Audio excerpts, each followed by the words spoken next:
Shout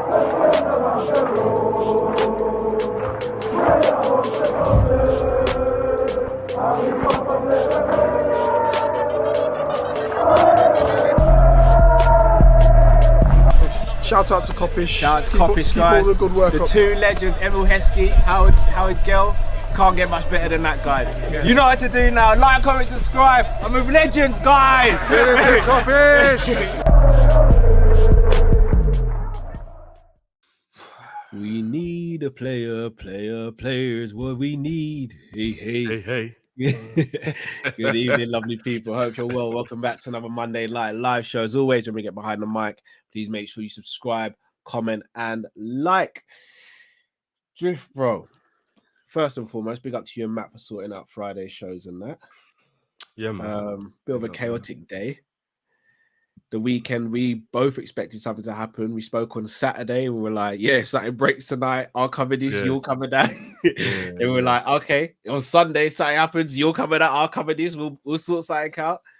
Monday comes, and nothing still ain't broken, but nothing's fixed either. Liverpool Football Club are staring down the barrel of losing 2 senior midfielders, potentially 3 if rumours about Thiago are true as well. And we are no closer to signing anyone either. Not to mention the genius that is now Deeney, aka Nat Phillips, seems to be on his way to Leeds United as well. So, all in all, Drift, pretty fantastic, eh? Yeah, bloody brilliant, bruv. Absolutely bloody brilliant. Bro, let's just get into it. Let's talk about this midfield situation. In fact, before we went live, I said, you know what, Drift, I'm going to say some stuff tonight, and I don't want to annoy you, but I think it's going to annoy you. But can I just borrow your ear for a second? I want you to hear everything I say before you reach through the screen and grab me by the neck and say, shut your mouth, blood, yeah? Oh, right, you're going to say stuff like that? Oh, shit. I don't think I will, but I think I know how you might take it.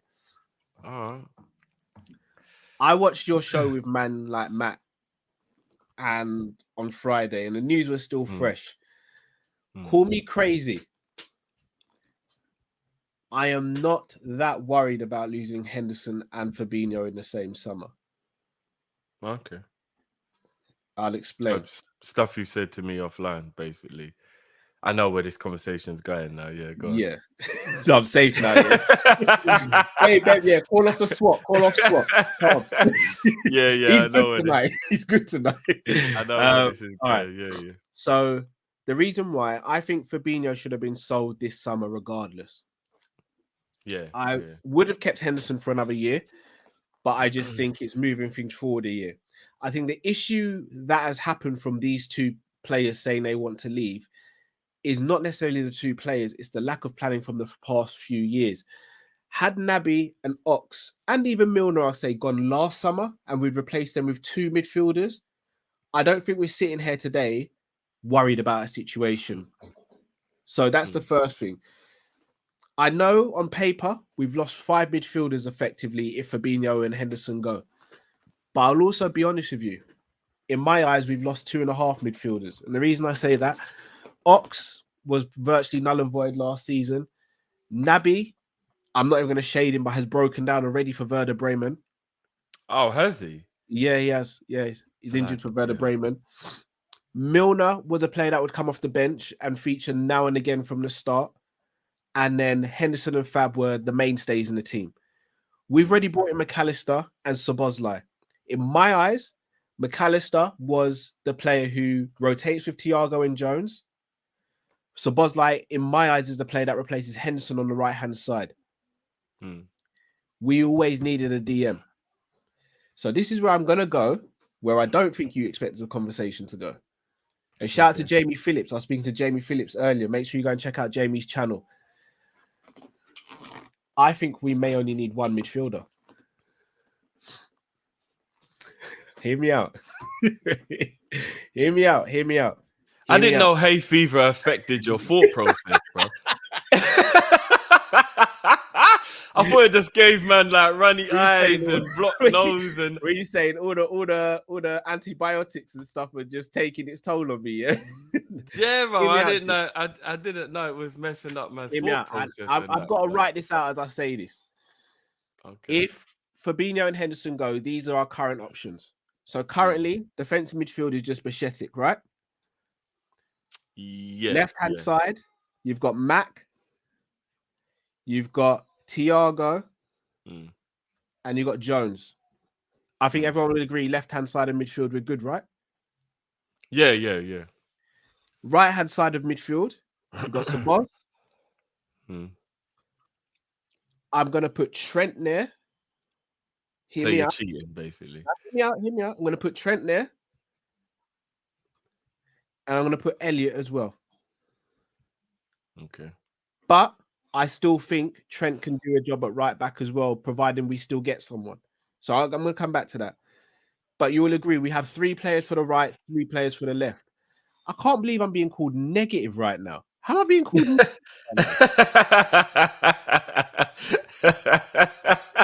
optimistic as I can be, right? I don't man are just calling me names for the sake of it. I'm not even being negative. I've not said one bad thing this stream. This is actually surprisingly positive, if I'm being honest with you. All right. So, and when I say Trent right centre midfield, I'm not saying Trent is always going to play there, right? But he's an option. Cody Gakpo can also fill in midfield. Oh, we're doing this. No. Hear me out. So Gakpo, Gakpo can also fill in midfield, right? So check me out. Yeah, he can technically, yeah. So if we sign a defensive midfielder, we would have 2 defensive midfielders. So 2 players who can play in the 6. So new DM and Bichetic, but also McAllister can play there at a push.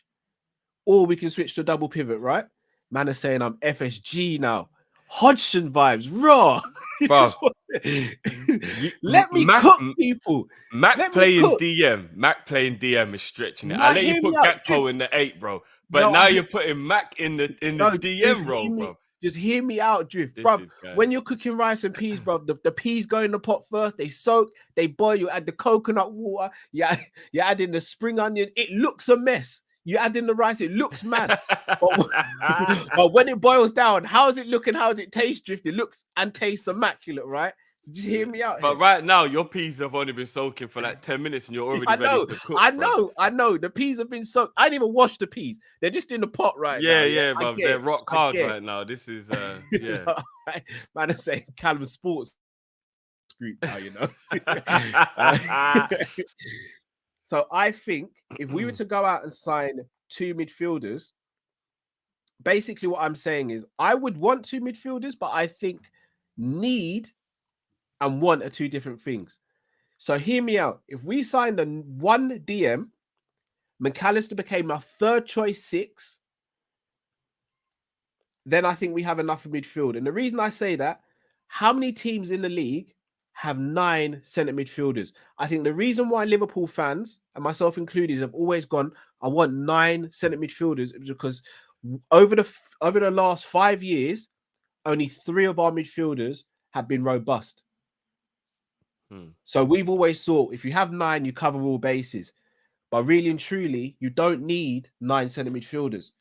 In theory, if you're playing 3 in midfield, you need 7 or 8 at a maximum. In my humble opinion, I think 9 is overkill. But the reason we've wanted 9 is because we've seen how bad we've been in terms of keeping players fit, players coming in and out of the team, rotation, etc.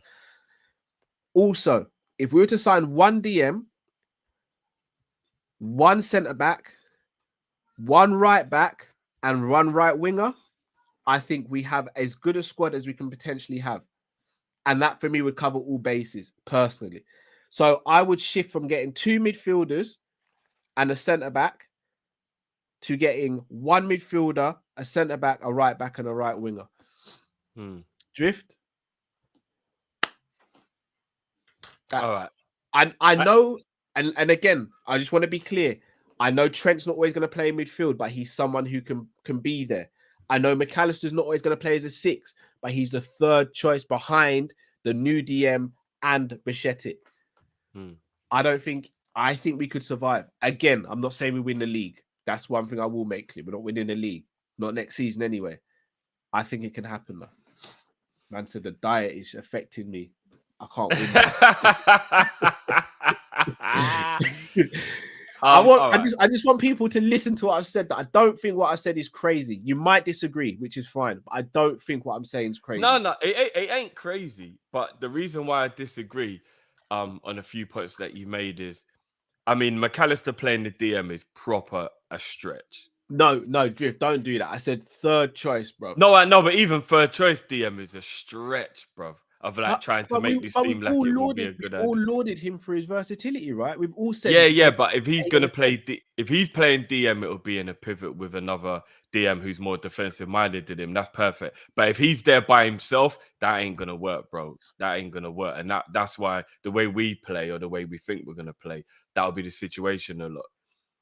I also don't agree that Trent is an option in midfield because I think if he plays midfield, it will be in a pivot playing in the inverted role. He won't be an actual midfielder playing in midfield. Not in my opinion. I'm not laughing. I'm laughing at some of the comments. Yeah, I know the comments are coming for you, bro. I said Cal's going to play Klopp in the 6 next, you know. The other reason why I disagree with you that we only need one midfielder is based off of the fact that I also don't count Elliot as a right midfielder. And I know Klopp does, so maybe you're more on the line than I am in that one. But I think Elliot's either got to be playing right wing or he's just got to not be playing. I don't really like the idea of Elliot in midfield anymore. Maybe like a Carabao Cup game or something like that. But like in an important game, no, I don't really like the idea of Elliot playing in that role anymore. Remember, I'm going on the premise of what I think Klopp might potentially be thinking, not what I would do. If it was me, you know what I would do if it was me. I agree. And I disagree you're on Klopp's wavelength because you want 4 players. And Klopp's not going to buy 4 players, bro. Get in the bin, bro. You lot make me sick, you know. This is why I can't be honest with you lot. Bun you lot in the comments, man. Bun all of you, man. I try and express my honesty and my opinion, and you lot just cook me for no reason. Bun all you lot, man. Have it your way, you lot. Have it your way. So I think we need another right-sided 8 and a DM or 2 DMs. I'm going along that. Or ideally, you get a player who can play DM and 8 the way Caicedo can. I think you've got to go. So like you would buy like Caicedo and you'd buy Lavia as an example. So you've got a DM and you've got a DM and an 8 who can be flexible within the 2. Do you get what I mean? And therefore, you're kind of covering bases. That's where I'm coming from. So I think we need 2 more midfielders. And I don't think we're buying a right back, bro. I think you should give up on the idea of buying a right back immediately, bro. Immediately, bro. Don't you think that would be a terrible decision if we don't buy a right back, though? It would be a terrible decision based on what we've kind of like thought was going to happen, that Trent would be in midfield. But it ain't a terrible decision based on the fact that Trent will be right back, bro. He will. And you're going to think I'm crazy now, but I actually don't think that the worst thing in the world is that Gomez and Bradley are the backups to right back if Trent doesn't play. I actually think that ain't too bad. I think we're covered. If Trent is a first 11 right back, I think Gomez and Bradley being the 2 players to cover that position, I think we're all right, bro. Because I'm not giving up on Gomez, and I think Gomez is actually a good right back. I know a lot of people don't want him to play centre back in the middle. But I think he's a good right back. Let me just keep you right there 1 sec. What makes you think Gomez is going to come back and do anything? Well, and also, with all due respect, Conor Bradley had a brilliant season, but he had a brilliant season in League One. If we went out and signed a League One right back, hear me out. If we went out and signed a League One right back and said that's going to be one of our squad players next season in a position where he could be seeing a lot of football, would we be happy with that? And you know I rate Conor Bradley, by the way. Yeah, no, we wouldn't be. But that's what I was going to say, bro. A loan move from a player who's already of a high level just trying to get football is different to a player who's always been a League One player and then we just take a chance on him. There is a difference. We've all said Conor Bradley's never, ever had a bad performance when he's been given a chance at Liverpool. Then he goes and gets player of the season at Bolton. The kid's got it. Whether or not he's Champions League winning level, that obviously has to be seen. But the kid's got it though, bro. And if he's third choice behind Gomez, I think we'll be all right at right back. Honestly, I do. I know people might think I'm being a bit mad, but I think we'll be all right. I honestly think we'll be all right. I think Gomez proved last season, even when he had a bad season, that at right back he was still good because the majority of the good games he had were at right back. And we might not be able to play the way we want to because Trent is so much of a different type of player. But I think we got the midfielders now that the creativity can come from somewhere else. If Gomez is at right back, it won't be as big of a deal like before, where Trent was like the only creator in the whole team. So if Gomez is playing, you're almost like, oh wow, where's the creativity coming from? Now we've got McAllister and we've got Szoboszlai. Do you know what I mean? Gakpo's, growing into his own. I don't think that will be as big of an issue creativity-wise if we was to play Gomez at right back. So I kind of think we're covered at right back. I kind of do. We have players who can play that. I don't think we're covered though. And again, I ask, I'm going to continue to push this Trent stuff. I am.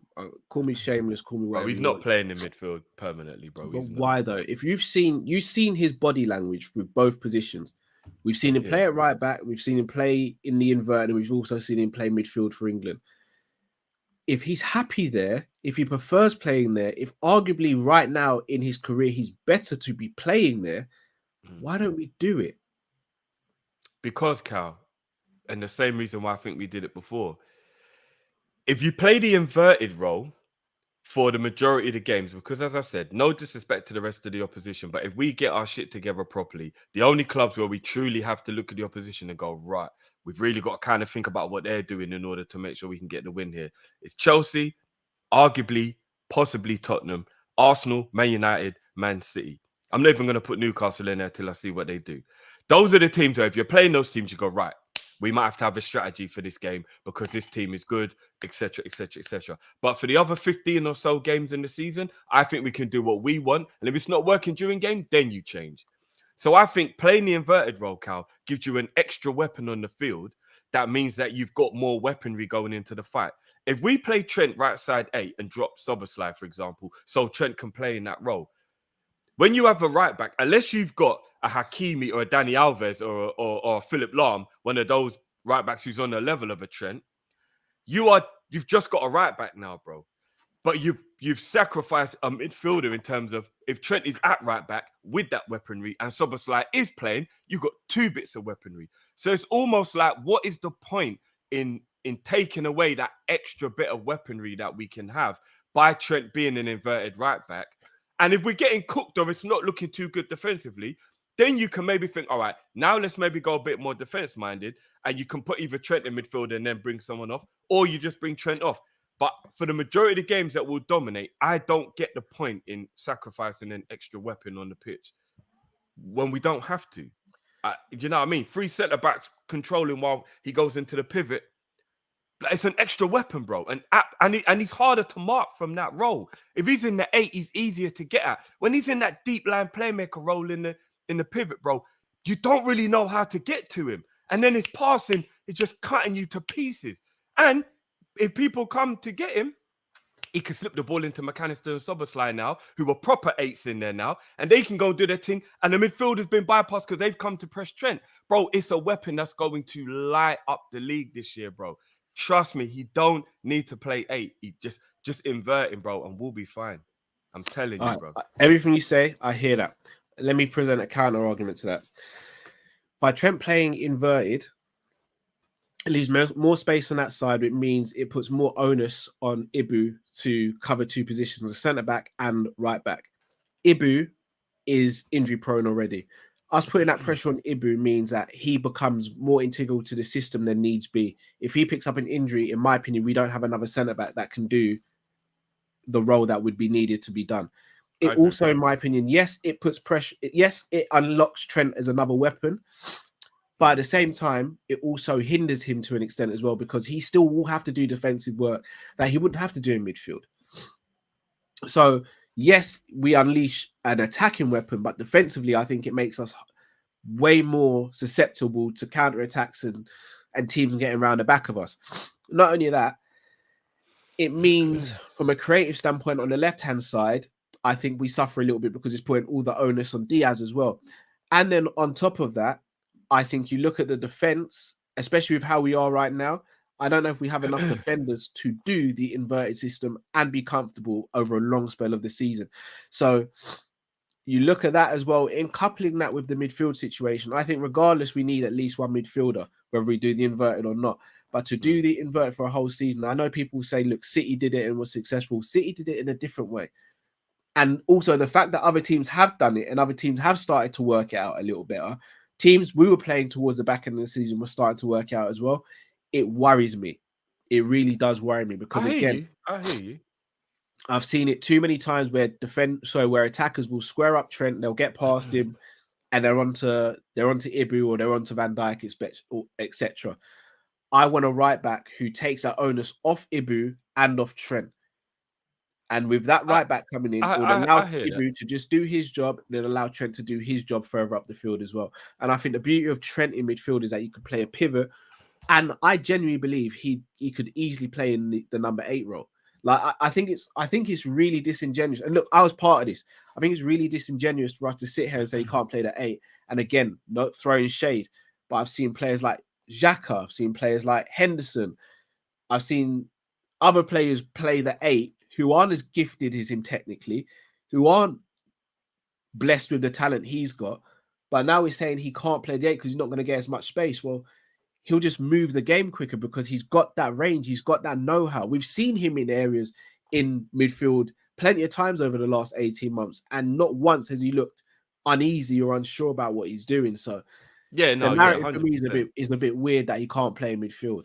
No, 100%. I agree with that. But then, we fixed that issue that you just brought up, which is a very valid point with the transfer window by going and getting one, possibly 2 centre backs, and we get a proper DM. Because the main reason why we were getting exposed a lot, bro, is because Flacco wasn't having a great season, Hendo wasn't having a great season. Overall, the midfield was weak, and we were getting bypassed very easily.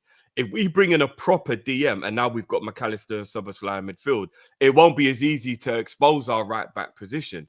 And you're right with the Ibu situation, but that's the reason why I think we have to go and get a commanding player now. Because I think in a back 3, Virgil at a push could go to the right side of the 3 centre backs, or you just go and buy a right-sided and a left-sided centre back and a DM. And then you're future-proofing the team because obviously Matic will be leaving. He's getting old. Van Dijk obviously is getting on a bit. We talk about, sorry to cut you, we talk about now, squad-wise now, bro. We ain't got the space. What, for 2 DMs and 1 centre midfielder? Let's just say we only got 1 centre midfielder, but we've got 2 DMs because Trent could do So 2 defenders and 1. Yeah, sorry, 2 centre-backs and 1 DM. Surely there's, especially if we make it a British centre-back. Like, I know we can't get Cole, but let's just say, for example, that was a player. So he's also British as well. So he's homegrown. Yeah. Do you know what I mean? Surely we've got space in the team for 2 centre-backs. Because I'm saying we don't buy a right-back. So I'm saying that the 3 positions why would you rather get a centre-back than a right-back, Drew? Because if we got 2 centre-backs, if we got a right-footed and a left-footed centre-back, future-proofing the team, thinking about what we could be in the future when Van Dijk and Matip go, but also thinking about the way we're going to play now with 3 centre-backs. So if we went and bought, like, say, Inacio, for example, who'd be a left-sided centre-back who can play on that side, and then we went and bought, I don't know, like, I don't want to start, like, throwing names out, but, like, some quality, young, up-and-coming centre-back, but he's almost kind of, like, at the point where he's already good. Let's just say Timber, for an example, if, like, it was like that was a guy we chased and went, do you know what? Let's go and buy right side of centre back. We went and bought Timber because off the top of my head, I can't think of any like right side. I've been spending so much time thinking about left side centre backs. Then you've got cover for Ibu on that right side, but you're also future proofing the centre backs for the future. And you've got a left sided centre back to cover. And if we play that formation, they can play. And then you're kind of covered for all of the worries that you have of Ibu possibly or Van Dijk possibly. You still got Robbo if we play a back 4. You've still got Tsimikas if we play a back 4. And then obviously Trent and Gomez can play in a back 4. So you're kind of like preparing for Matip leaving, Virgil being a bit older next year. Like we've always said, why don't we do this ahead of time? Bring players in when they can settle in slowly instead of them feeling like, whoa, I'm replacing Van Dijk and Matip. Oh no, this is crazy. Do you know what I mean? Like, let's do it now when we don't, we've got those other players around, and let's not have this Fabinho situation where this DM is going to be under major stress now because he's actually coming in to be the first 11 DM now. He's not coming in to be a little understudy or whatever. He's actually going to have to play 40, 50 games now. He's going to have to... You talk about Lavia here, yeah? Yeah, or whoever we buy for that DM role's now got to come in and play 40, 50 games, bro. You know what I mean? All right, let's stick on that one then. We've seen Rice go, we've seen Ugarte go. It seems like the rest of the DMs, whether it be Casemiro, they're tied up. Who realistically would you go and try and get for DM? Because I know who I'd try and get, but I don't think we can get him.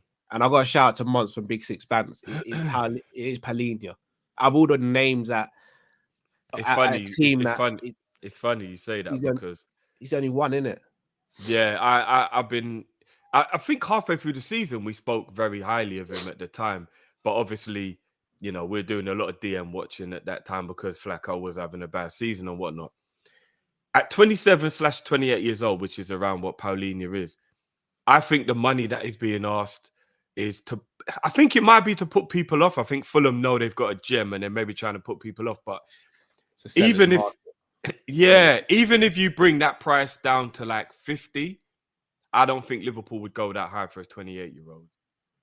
I just don't. He just turned 28, literally like a week. Yeah. And I don't think his legs are gone or anything like that. But I think if you're looking at his age, I think Liverpool will definitely always look at resale value when going high in the price. I think if he was 20 mil, they wouldn't care he's 28 years old. But at 50, 60 plus, they're going to think of resale value. They are. Let's not get it twisted. They know Szoboszlai is an absolute baller, but he might be worth more than we just paid for him in 2 or 3 years if push came to shove and we had to cash in on him or something like that. He'd be like 25, Real Madrid, 120 mil or whatever. And this is their train of thought. McAllister was only 35 mil, so they're thinking it is what it is. Buyer's market, that's a brilliant price, as you know what I mean? But if you look at a play... He had a release clause. Yeah, he would never be that price. No, facts. He would have been Szoboszlai money. Let's be honest. He would have been. Probably more than that. Possibly. So I don't think they're going to go and pay that type of money for Paulinho. But if you're taking the money out of the situation, bro, he would be perfect, bro. He's had a year of adaptation now. He plays for a team that play ball. Silva plays ball. They don't hoof it or whatever. They play ball, so he's possession-based. And not only that, bro, it would be the perfect 2-year filler because you buy him and Lavia. This is what you do, Cal. You buy him and Lavia. And then whether Lavia's on loan, whether Bajcetic is on loan, or whether they're at the club learning, by the time Paulinho's 30 and the legs might start to go, you got two 20-year-old, 21-year-old bad boys ready, and you're not even worried about the transition. It's like when Chelsea knew Courtois was at Atletico doing his thing. They didn't care what the goalie situation was like. They had this absolute G at Atletico they could bring back whenever they felt like it. Do you know what I mean? That's the type of thing that we should be doing. But we're not going to do that with Paulinho costing 50, 60 mil. We're just not. And he can handle the pressure at that age as well. I think he'll be way more adverse at dealing with being Liverpool's #1 DM more than Lavia. Lavia could take that mantle on because I'm all in on the Lavia train. I think the kid's special. 19, Liverpool shirt weighs heavy, man. It might just be a bit too heavy at 19, do you know what I mean? Especially when you're playing week in, week out. But I'd have more hope that Paulinho at his age would be all right. So, I don't know, man. Could we somehow bully Fulham? And I don't mean in a disrespectful way. No, we can't. But could we just be like, look, you lot are being stupid. Come on, man. You lot know you're being stupid. There's no way you can be asking for £80 million. It's a seller's market. And look, I'm not even mad at Arsenal or Chelsea for buying the players they wanted. They bought who they wanted. Enzo and Rice going for that price. You'd like if Rice and Enzo cost 50 mil, you'd say that Paulinho is at least or at most 15 mil less than those guys, right? They both went for 105. 90 mil doesn't make it's not a nice price to hear, but it's not like Fulham are chatting crap based on what other players are going for. It's a seller's market this year. No, that is true. Seller's market. I mean, like, but we couldn't even negotiate. We couldn't even negotiate if RB. It was take the release clause or bounce. It was McAllister's release clause. Bruv, look at Caicedo. That's still not even been wrapped up. With English under 21 goalkeepers who, if I'm not mistaken, have had no top tier experience. 20 mil.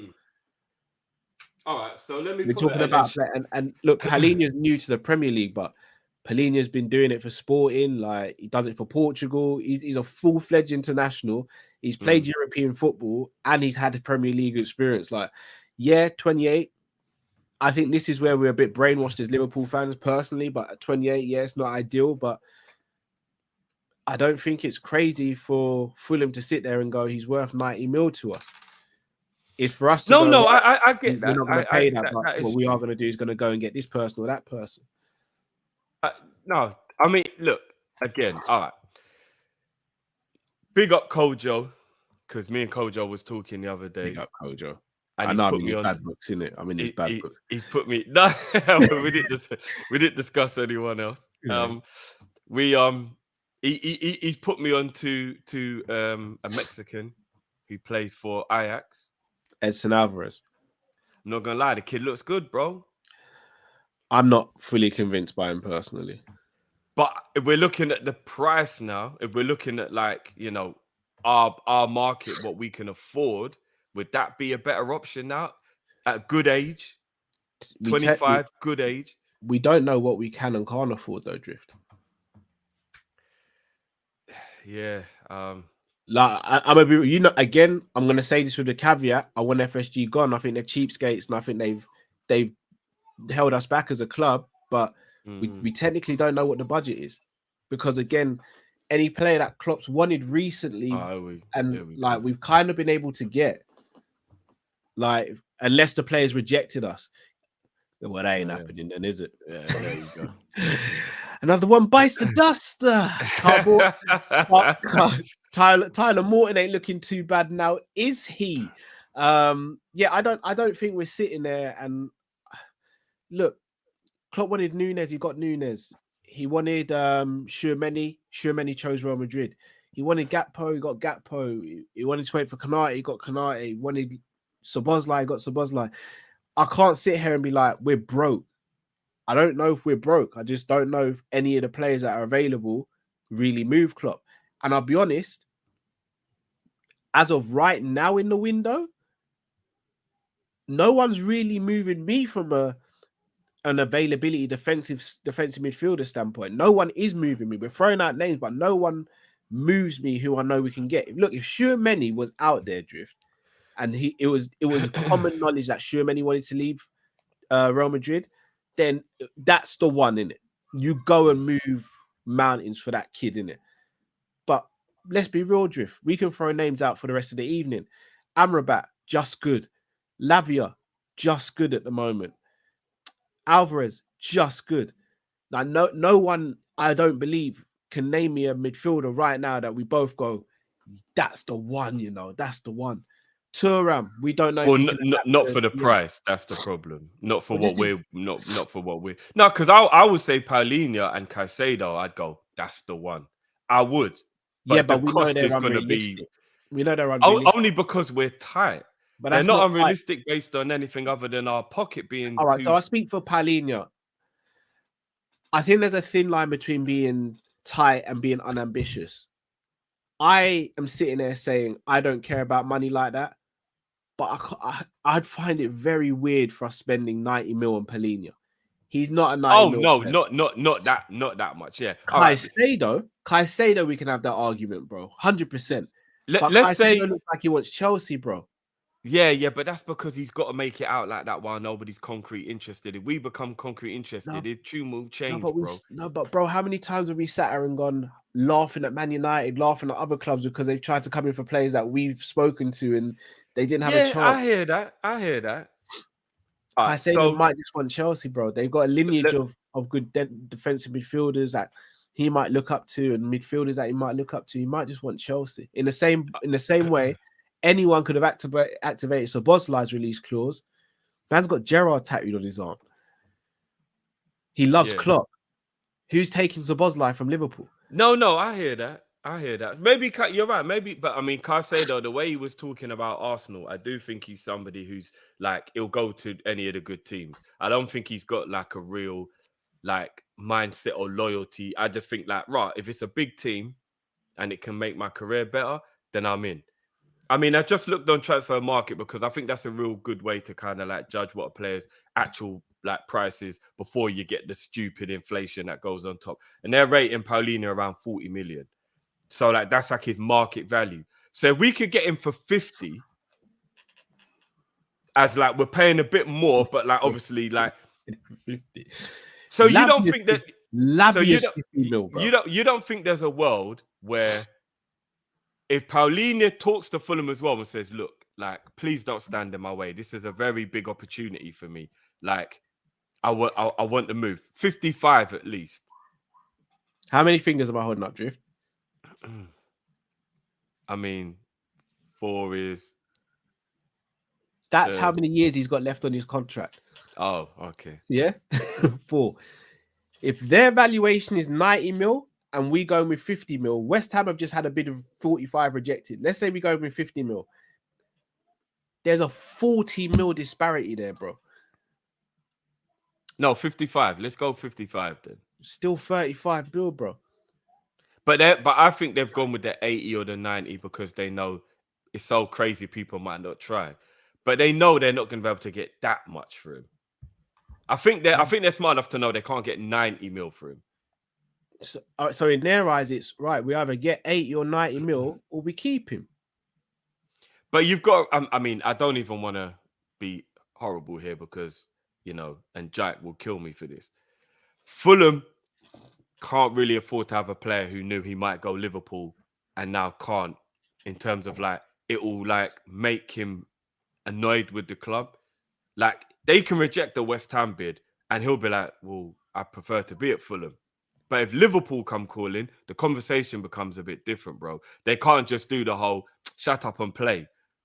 Do you get what I mean? And it's kind of the horrible thing that happens to the smaller clubs, but I'm just being realistic. If Liverpool come knocking, it's totally different to West Ham knocking. And I think they would have to take the bid more seriously based on the player's head being turned. It's just football. I know it's messed up, but it's just football. So even at a stretch 60 mil then, do you think it would be worth it if they would go, all right, cool, yes, to 60 mil? Do you think Paulinho for 60 mil would be a worthwhile...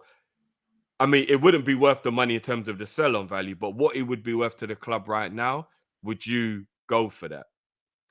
I'll be honest, if please don't take this with me being rude to you because that's the last thing I'd want to do. I don't care about sell-on value with players like that.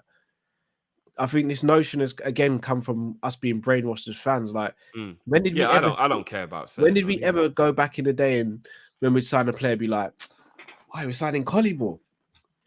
That's good because he's at least going to have sell-on value." Who gives a damn?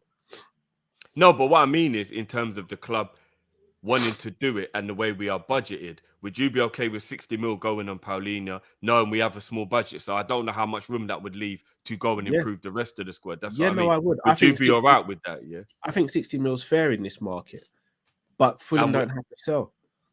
Okay. So you would be all right with Paulinho for 60 mil? Yeah, 100%. I think he's probably one of the best out of the DMs that are left and available.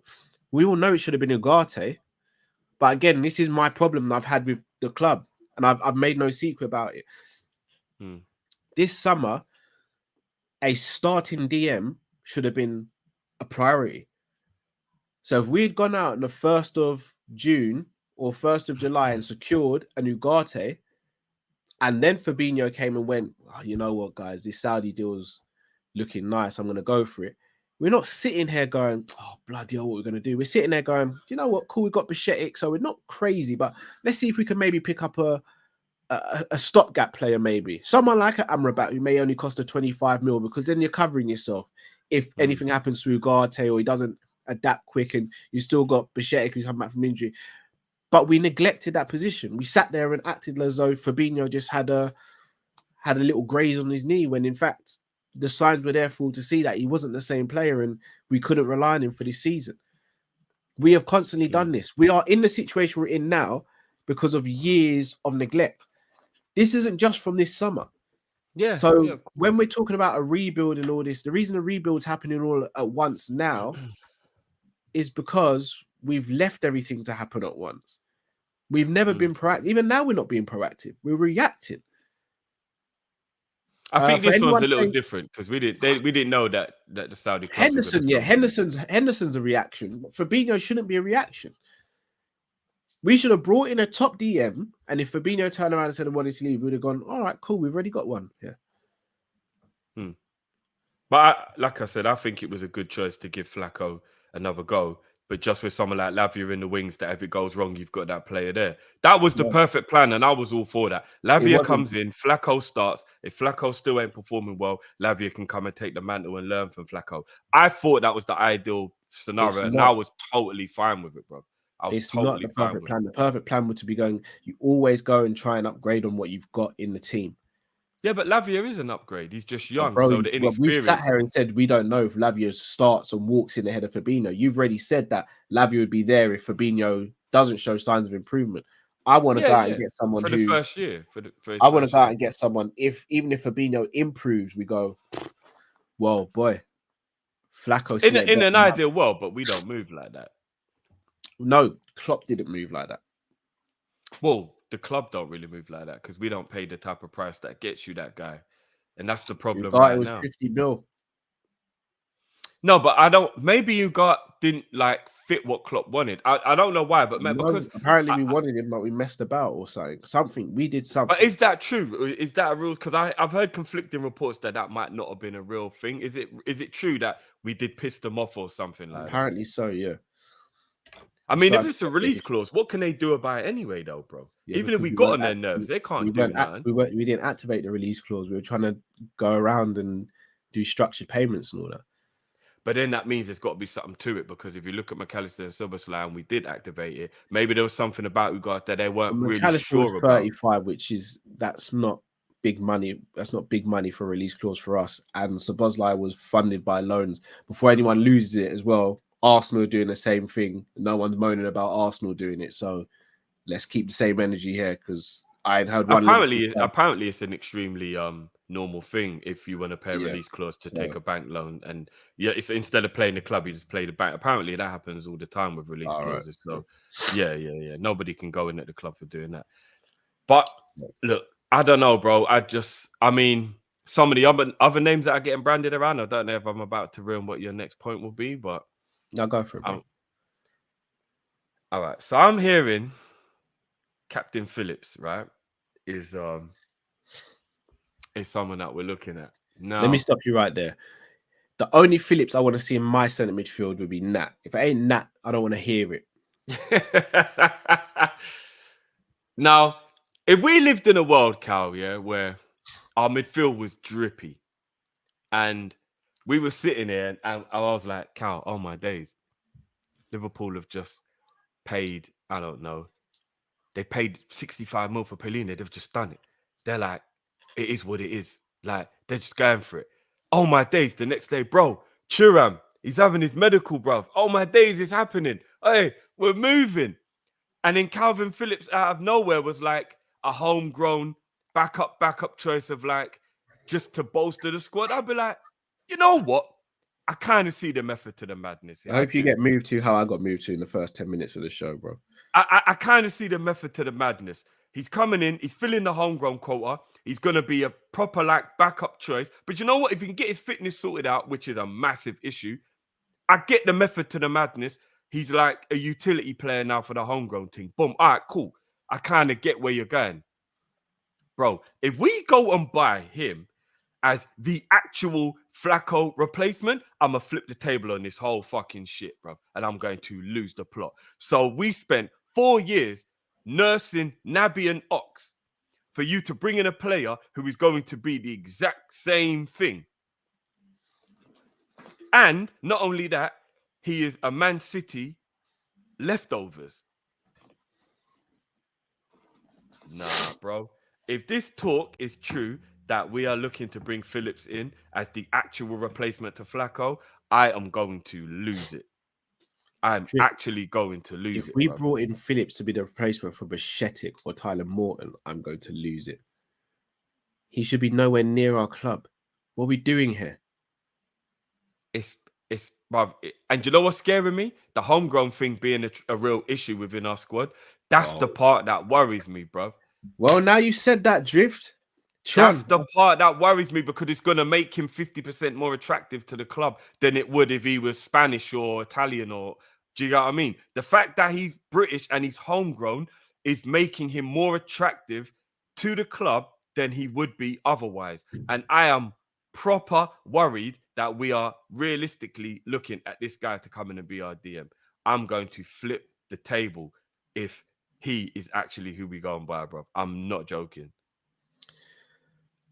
I'm going to stick my neck out on the line here. I don't think the people at the club are stupid enough to go and get Calvin Phillips.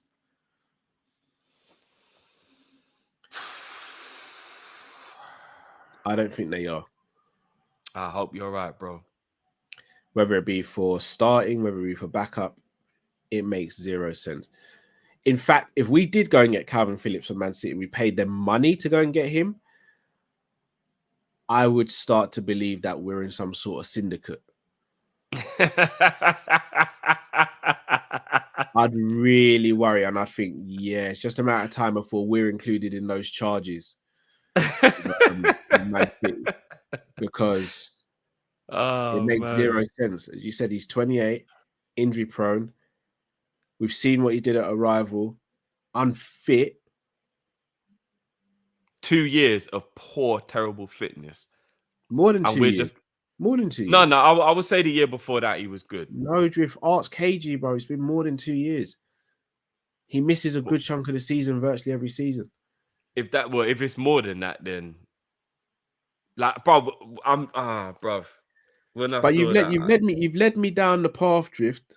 And shout out to Tron because he says I haven't mentioned it this show. It's in the title. If you didn't believe me then, do you believe me now? I said we had a homegrown issue. We now have a horrific homegrown situation. I said we shouldn't have signed Adrian to a new contract. I got told I was being negative. I told I was being bitchy and whiny. He's just a third choice keeper. It doesn't matter. It kind of looks like it matters now. Sepp Vandenberg, gone. Hendo looking like he's gone. Nat Phillips looking like he's gone. Wolves want Kelleher. Apparently, Kelleher doesn't want Wolves, though. Thank God. How many homegrown players do we actually have in the squad at the moment? We have Jones, Gomez, Trent, Kelleher, and Elliot, who doesn't need to be registered yet. Elliot's not homegrown because he's not been able. You can't register him yet. No, but what I'm just counting the players who could be. Yeah, we've got 4. So we're missing 4. No, that just means we can only register up to 21 players. Yeah, that's what I mean. So we're missing 4 players. So let's look at the squad then, Drew. 3 goalkeepers: Ali, Kel, and Adrian.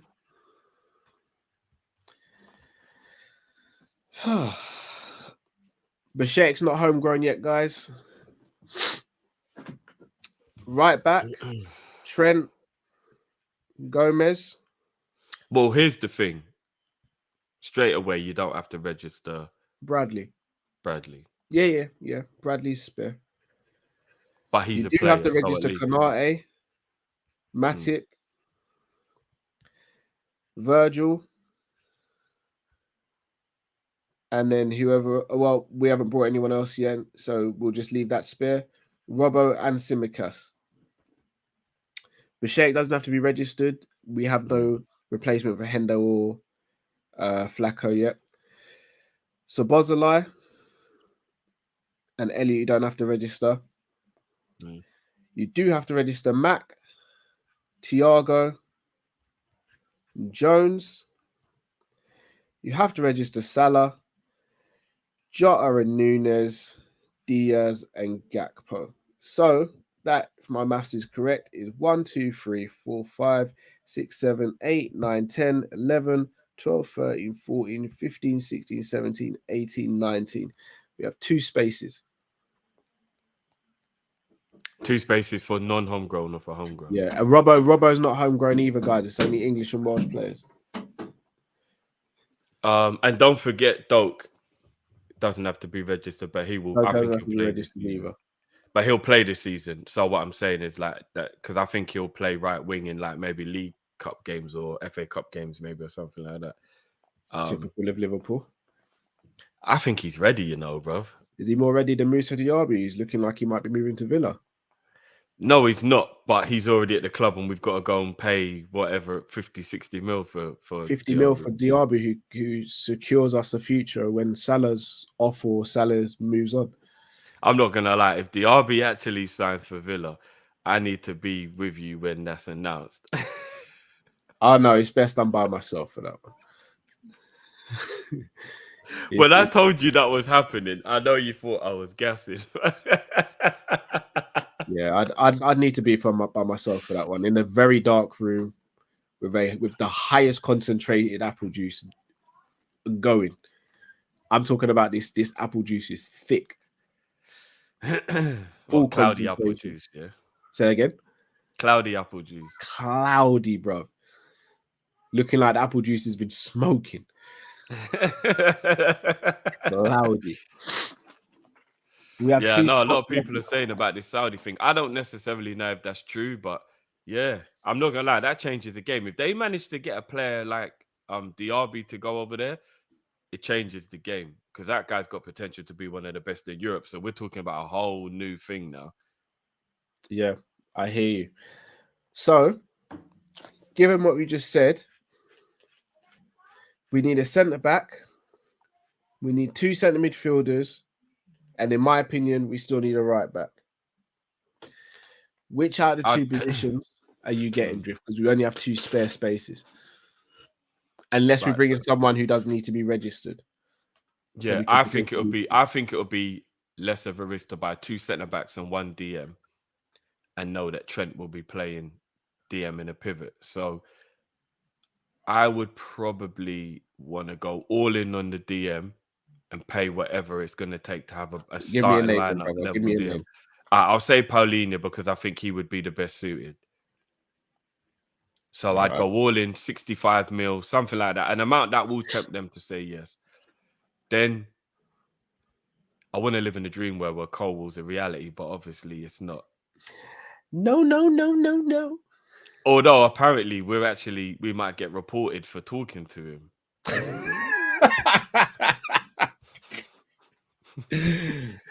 Oh man. As Kevin Samuels will say, you can't make this stuff up. I don't know how true it is, but apparently we've actually been on the phone with him more than once. Typical. Typical, bro. Typical. We're that guy that messages other girls on Instagram and leaves the phone open next to our missus. That's who we are. Oh, bro, I don't know how she found out, you know. I don't know, you know. Yeah, maybe because your phone was sitting next to her and it started buzzing off. The mad thing is, is that everything points to him being the most perfect signing, except who he plays for. So, like, there's nothing we can do about it. Like, if they say no, there's nothing you can do about it. Like, they're just at this rate, I might as well just bell Klopp's phone and just chat to him, see what's going on, bro. But here's the thing, Cal, yeah. If we could be in trouble for allegedly talking to Colwell when we haven't been given permission, I need somebody to explain to me how Henderson already knew what his wages would be when no one had made contact with Liverpool yet. Because they probably went through the agent as opposed to Henderson. We probably went direct to the player. But is there a difference? They're still tapping up, bro. No, there's a massive difference, bro. No, because the agent can speak on your behalf and any information is blatantly going to get relayed back to the player. But it's still so different. Regardless, it's the same thing, bro. It's not the same. You're picking up. If I talk to you or I talk to your missus, it's irrelevant which one you're going to get the information, bro. It's still within the rules, though. That's what the agents are there for, brother. To be the middleman. So the rules are we can talk to the player's agent when we haven't been given permission by the club yet. We just can't talk to the player, even though the player is fully going to get all the information that the agent is being told. Yeah. What kind of dumb ass thing is this? It's not dumb, bro. That's the rules, bro. No, but those rules make no sense, bruv. They don't. They do make sense, bro. You're not allowed to speak directly Bruv. to the. Okay, so some families, It's the agent why is the people dad have or the management. brother. It's why people have the agents there to vet. It's the agents there. That's their job. They are the in between. They're the middlemen. No, of course, but there should still be rules in place that you can't talk to an agent of a player if the player hasn't been given permission to speak to the club, because the agent is blatantly going to say and do everything the player would. And then go back and tell the player. So there's absolutely no difference, bruv, in my opinion, between talking to the player and talking to the agent. What's the difference, bruv? There is, because you're not meant to go directly to the manager. Is not meant to pick up his phone and call Colwell, bruv. But players only have agents so they can concentrate on the football anyway. Back in the day, that's why agents weren't really that big of a thing. Not now though, bro. But all I'm saying is it don't make no sense for there to be one rule for one and one rule for the other. You approach through the necessary means, bro. Yeah, but in my opinion, they're both the same thing. So it just comes down to these stupid rules that are in place. It makes no sense, bro. Imagine if somebody wanted to give you money, yeah? It's different. I've got an analogy. And they go and talk to your wife. It's different. Oh, what, is the wife not going to come and tell you about it, bro? Like, come on, man. What's the difference, bro? It is different, bro. This is what I'd use an analogy for it for. Let's say you wanted to buy my house, Drift, but we don't know each other. You can't just roll up to my house and say, how much is your house? I want to buy it. You've got to go through the estate agents. We've got to go through lawyers and solicitors. We've got to do due diligence. You can't just come to my house and say, how much is your house worth? And I got a number and you say, right, here's the money. I'm going to transfer into your account. Get out by next week. You can't do that. Things have got to be fine. Things have got to go through litigation and all that. It's the same thing, of course. Klopp, bruv, I don't understand how many times Klopp has to be caught holding hands with a woman he shouldn't be holding hands with, bruv. Why are you making the phone call? But get Pep Linders to make the phone call. But Cal, what you, even though what you just said is a fact, what I could do though is I could knock on your door. I could explain to you just how much I'd be willing to pay, even though nothing will be official. And then if you look at me and go, do you know what? I'll sell it for that much. I'll tell you what then, bro. Now that I know you would, my lawyer's gonna call your lawyer, and now we'll do all the proper stuff. That could still run though. I could still knock on your door and have a conversation on your doorstep about how much you would accept for the house. We don't have to do nothing legal. We don't have to do anything official, but we can have a conversation about what you would accept before I go and talk to everyone else. No, but what I'm saying is, bro, there is no difference in that because nothing's official. Nothing, like you said, you got to be official. We got to go through the lawyers and all that stuff to make it real. But if I just want to have a conversation with you, it's the same information the agent is going to give you that I'm talking to you now, bro. It's the same information, bro. This shuts down your whole argument. The player is contracted to Chelsea Football Club. The agent is not. No, I get what you lot are saying. What I'm saying is it's a dumb rule that makes no sense because the agent is going to say bro. All right, bro. Imagine this, bro. It's there to protect the player. I've got you on this phone. I've got you on this phone, and I've got your estate agent on this phone. Yeah. So how much did you say, bro? You'll accept 1.2 million. Yeah? Gone to Saudi. Another DM potentially gone. Yikes! Spooky. So I'll be like, yeah, 1.2 mil. That's what you'll accept, yeah. Okay, cool. Hold on a minute, bro. Put you on mute. Yeah. I want my offer to be 1.2 million. Oh yeah, you have to liaise with your client. Yeah, no problem. All right.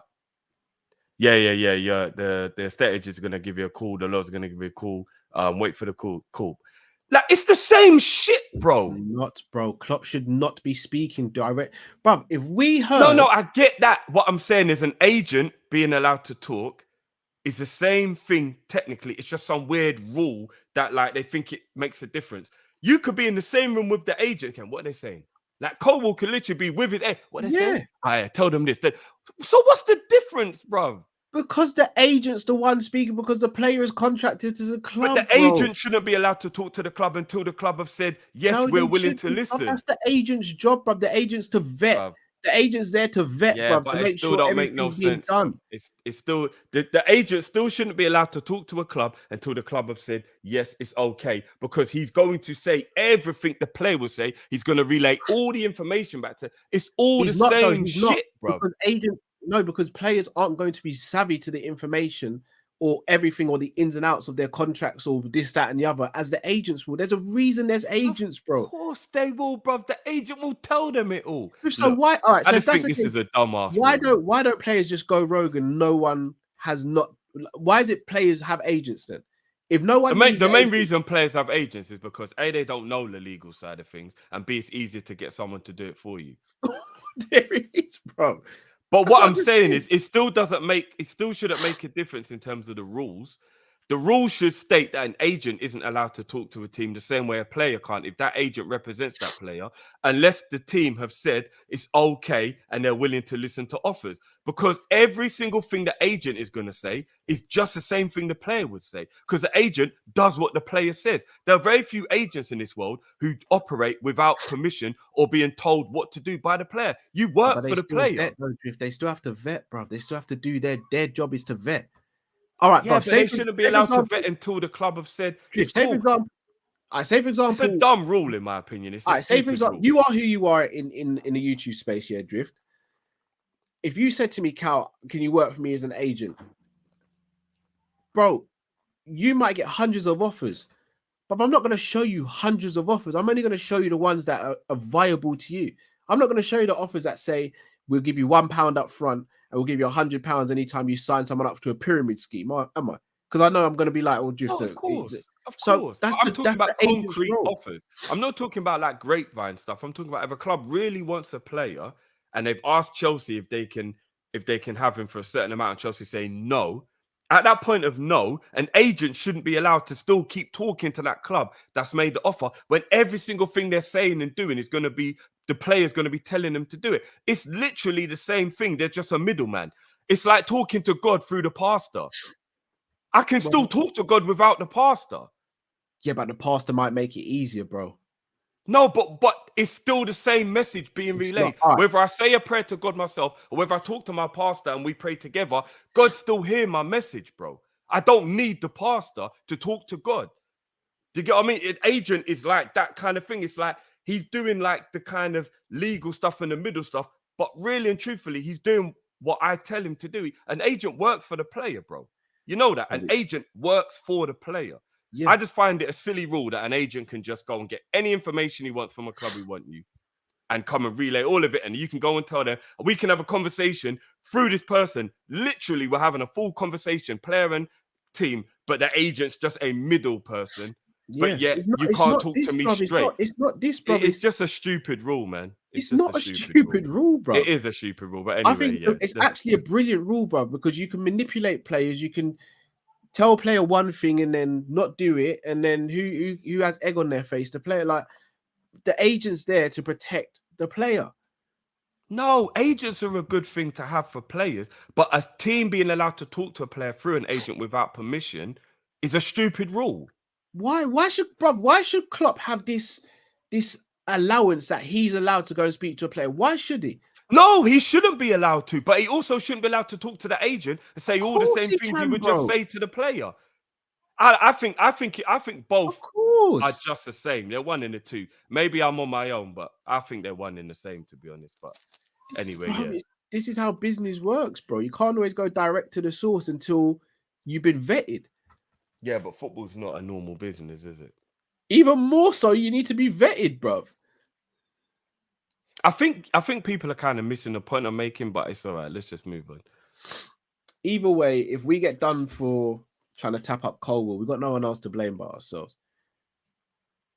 If we're actually tapping him up, then that's dumb. If Klopp hasn't learned from doing this with Van Dijk, then I don't know what to say. If we have really tapped him up, Chelsea will actually, and they've got every right to. So we'll see if they do actually report us. I found out Chelsea were tapping up flipping Trent. You don't think I'd want the book thrown at them? Of course. So, no, man. They just need to move properly. Back to the team. So Paulinho comes in. That means we've got one more spot left. I would go and get Inacio for centre back, and that means we don't have to register him. Where else would you fill in then? Would you go one more midfielder then? No, I'd go one more centre back. A centre back that can play right back or just an out and out centre back? A right-footed centre-back that's comfortable playing where Ibu does. So Pavard, no one's. Well, who is comfortable playing where Ibu does? I don't know. That's where I'd have to go and do a little bit of scouting and that kind of thing. But I don't have anyone off the top of my head that I can think of. But I think that would be. I think we'd need a left-sided centre-back and a right-sided centre-back, and then a DM. And I think we would be okay for now if we did that. So are you worried about the homegrown situation now? Or are you not? I'm worried about the crap that's available that fits the homegrown quota 100%, because Lavia doesn't even need to be registered yet. So even though he fits the quota, he doesn't need to be registered. So that's cool because I'm all in on Lavia. But anybody who's a senior player who has to be registered, I haven't got a clue who's good enough, bro. I don't think there is anyone. I really don't, unless we did go and buy a right back and it was Kyle Walker-Peters. But again, I've heard nothing about it. So the club aren't interested in him at all. After that, bro, who really Even is? Max Aaron, it bewilders me. There's so many of these English right backs out there, and we're not even trying to make a play like. But that's because I'm telling you, bro, we don't want a right back. Trent's going to play right back. That's what I'm trying to tell you, bro. Yeah, but even if you go Trent right back and you say, you know what, we're going to give Gomez another try at centre back, are you going to tell me Bradley's automatically just going to be the backup?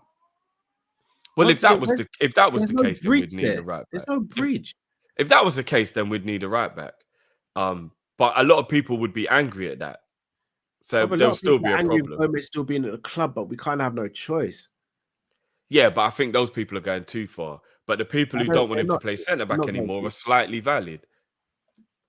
They're not going too far by saying if they wouldn't want Joe Gomez still at the club. He's not shown any signs of improving over the last couple of years. Yeah, but he's also still young enough to turn it around. And at right back, he's 26, done well. Bro. Yeah, that's young enough to turn it around. It's just one bad year. It's not one bad year, Drift.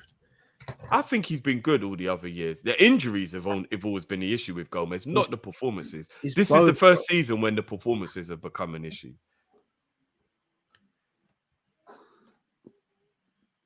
Gomez, in my opinion, is still here because of the homegrown situation. That could be the case. But I still believe this season just gone was the only year where his performances were the issue. His availability is normally what the issue is, which is a big issue, of course. But I think this is the first season the performances became like, wow, hold on a minute. What's going on here? But the whole team was rubbish. So fair dues. All right. Rebuild. We all sat here in the summer, or at the beginning of the summer. Well, most of us anyway, were like, we need a rebuild. We desperately need a rebuild.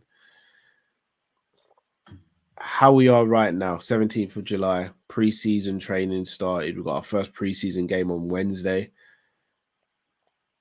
How's the rebuild going, in your opinion? It's going all right. It's going all right. I think the Henderson Flacco thing has just put a spanner in the works. Up until that point, I thought the rebuild was going all right. I thought we go and bring in Lavia now and Iniasio or some kind of centre back, and Hendo and Flacco was still here. I would have thought the rebuild was going all right. Like, you let those guys settle in. Lavia can learn off of Flacco, Iniasio, or whatever centre back we come in, gets time to learn because he doesn't have to play straight away. And then come January or next year, then you move on Flacco, then you move on Henderson, or maybe Henderson gets even less of a role.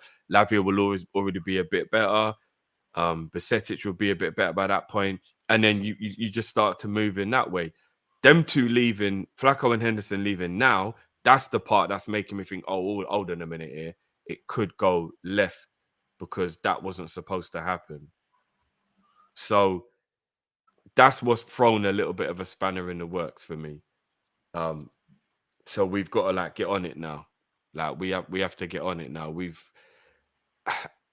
I think we might even have to accept that if these guys don't hit the ground running, another year could possibly be wasted by what we're about to experience.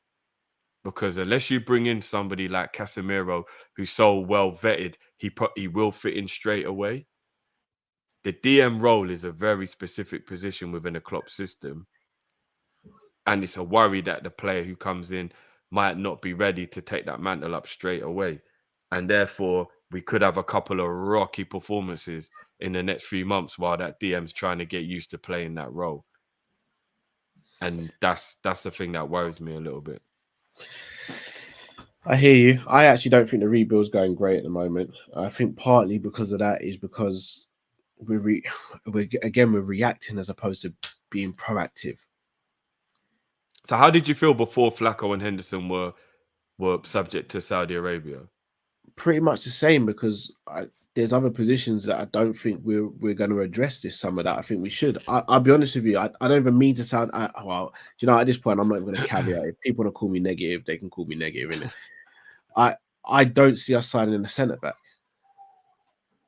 Neither do I, which does worry me when I think we need to. So that's the first one. We're not going to sign a right back. We, in my opinion, should have been actively looking to move on Fabinho, not reacting to him leaving. There's a difference between rebuild and fixing. We didn't opt to rebuild. Klopp didn't opt to rebuild. Klopp wanted to keep Flacco, he wanted to keep Henderson, he wanted to keep them, especially Fabinho, as mainstays.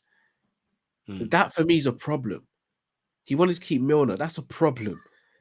So it's not really a rebuild. He's just been forced to fix things that are being broken in front of him. You look at the situation with Salah. I know people are going to throw names like Ben Doak, and even I said Szoboszlai and all that. Yeah, I'm saying Szoboszlai though because I know we're not going to go out and go and get someone.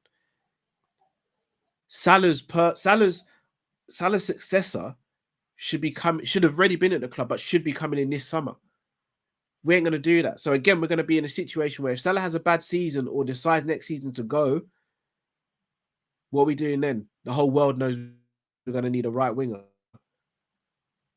But you know what though, bro? I'll be honest with you. I know you're going to throw Diaby at me because he is... And AFCON as well. Like, I know you're going to throw Diaby at me because he is a very obvious choice. Top quality player. But right wing is quite a scarce thing at the moment. Like, there's not that many good right wingers, you know. If we could have punted on the brother who just went to Real Madrid, that Arda Güler.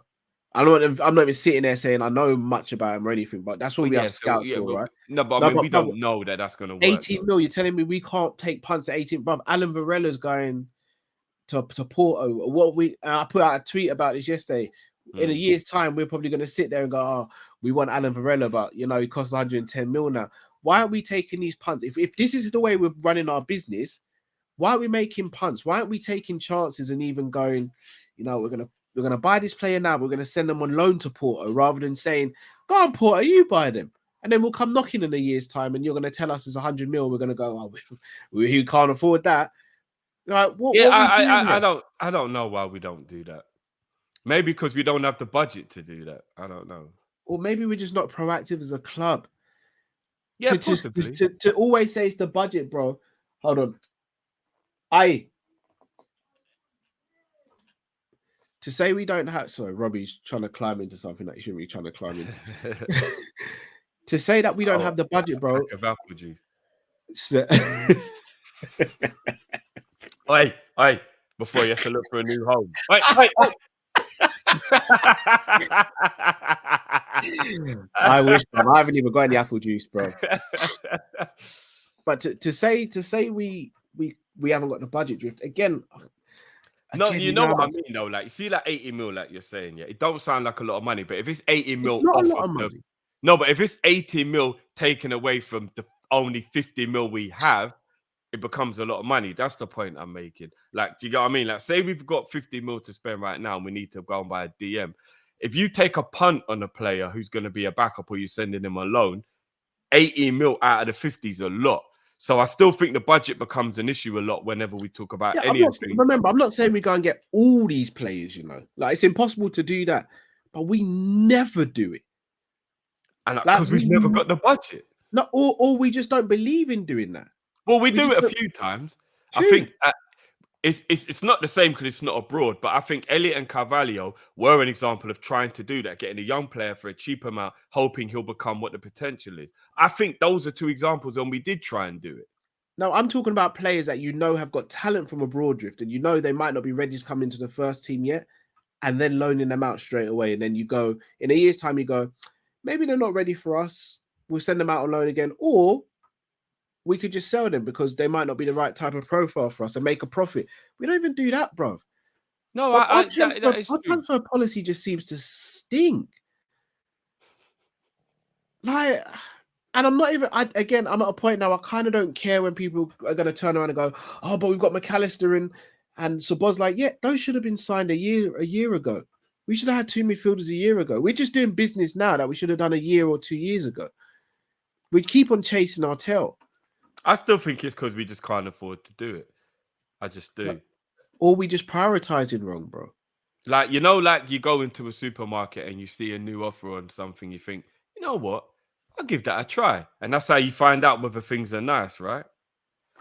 But if you've only got £2 and you need toilet roll, bro, you just got to look at that special offer and keep it pushing and make sure you get your toilet roll, bro. Like, budget matters, bro. It does. Do you get what I'm saying? Like, I'm not saying it has to be every player, but surely we can't even throw ourselves into the mix for a player here, there, or anywhere, bro. Like, this the reason I can't sit here and believe it, bro, because virtually every player that Klopp's wanted recently, unless the players rejected him, we've got. Yeah, but based on having a budget. Because right now... What is the budget, bro? The budget is always breaking even. That's because the argument last summer was if we had signed Tchouaméni, we wouldn't have signed Núñez. I disagree. I think we'd have got both. No, I don't. But based on what, Drift? Why are you saying no? Based on what? What's the no from?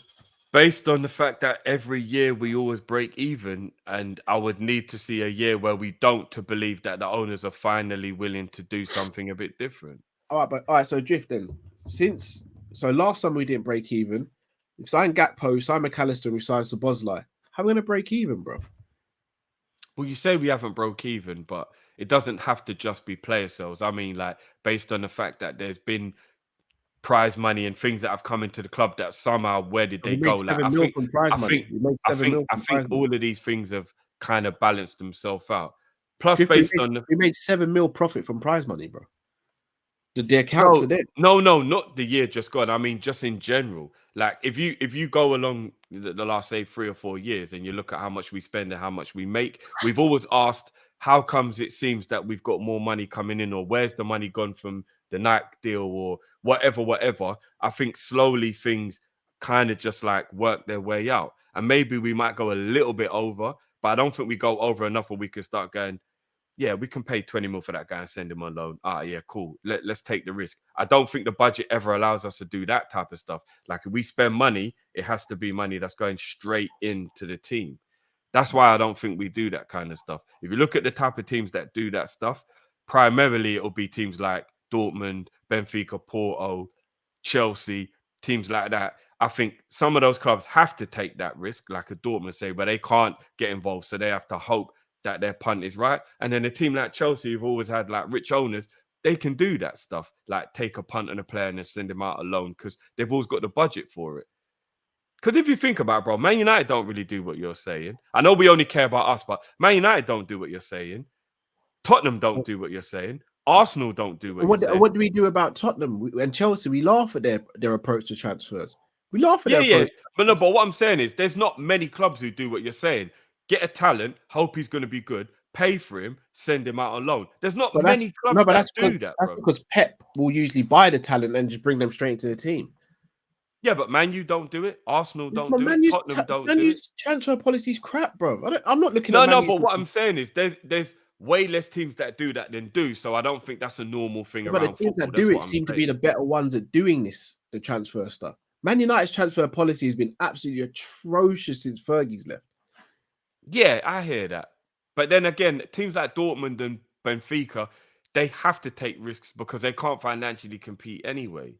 So they have to just take risks and hope a young buck for a cheap amount will end up being a player they can sell on for later or will light up the league, like with Núñez or Paulinho or any of these guys who come through the youth or they get them for cheap or whatever. We know it's kind of got a point. That Chelsea have been buying, and how are they raising their money? This is how they raise their money, from buying players relatively unknown and then selling them on.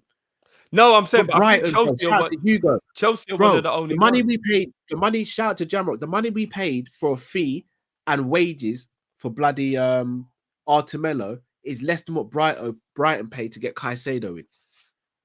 No, facts. But Brighton can take risks because Brighton know that if you're a failure, it's not a big deal at a club that's like way less pressure to be successful. That's what I'm saying. But surely there's more risk on that to an extent, though, Drift, because if when we were at our peak, if we brought in a Caicedo with zero expectation and we brought him in for 4 mil, we'd cuss. We'd be like, what the hell this guy come into the club? We brought in Minamino for 7 mil. No one was cussing. Yeah, bro. There was a lot of people that are thinking, what was the point in that signing? No. Like after it happened, yes. But at the time, no one was cussing when we signed. No, but that's what I mean. So we'd get situations where if the player don't work out, we'd get bare Minamino scenarios where people are just like, what the hell we buy this guy for? Like at Liverpool, you can't really, and I would say Brighton have to do that because they can't get involved, bro. Brighton can't start getting involved in £50 million players. They have to take the risk. Bruv. No, we can't. But what I'm saying is they have to take the risk. They have to. Brighton have no choice but to take the risk if they want to try and get involved in being a bigger club and getting up the table. They have to take the risk. And technically, it's not really a risk for a club like Brighton to spend 2 million on a player, and if it doesn't work out, it doesn't work out. Like, if we spend 2 million on a player and it don't work out, look at the backlash that happens from it. Do you get what I mean? Like, we'll be like, are you crazy? How can we be so cheap? We thought £2 million was what we needed to spend to solve the right wing. This is what I'm saying about these owners, and we'd all do it. We're all guilty of it. We would never accept the £2 million signing. Database, bro. Where's his famous database, bro? I don't know, bro. That left with Edwards, bro. Honestly, that left with Edwards. But do you get what I'm saying? Like we can't buy a £2 million player. That's how much thing he was, right, at Brighton. It makes me laugh because once they don't listen to the club, they don't listen to fans, but now we're saying we can't take the risk because of the fans. But if the club don't listen to us. No, but what I'm saying is the backlash that happened, even performance-wise. Like, say for example, what's the winger for Brighton called again? I can't believe his name is Mitoma. They paid 2 mil for Mitoma or something around there, right? If I'm not mistaken. Like, it was a really low fee, right? And look how brilliant the player is. But bro, same with Napoli as well. Virtually nothing. Enzo Fernandez. No. But what I mean is, say we bought Mitoma instead of Diaz. Yeah, that's what we did. We spent that little amount and we went and bought Mitoma. No, that's where you're getting me wrong, Drift. We don't do it instead of a Diaz. Diaz needed a backup before Gakpo came in, for example. Even though Gakpo now isn't the backup for Diaz, you go and get Diaz, and then you go and get a Mitoma for 2 mil because that offsets it. Straight away, fair enough. But Minamino arguably was that, right? Are we going to get someone from South America who's worth 5 million, who's unproven? I'm not saying that. I'm saying you've got Salah there. Go and bring him in now while we've got Salah and see what can do. Yeah, no, fair enough. But technically, that's why I use Minamino as the example, because technically Minamino covering the front, the playing central or playing right, kind of technically was kind of that. And it didn't work. And we were all like, what the hell was the point? And everybody was like, oh, do you know what I mean? It took about 2 years before people started to believe in Mitoma, in Minamino, because at Liverpool, you can't have a guy who, if he's only playing once every 6 weeks, when he comes in, the performance isn't really good. At Liverpool, you ain't got time for that, bro.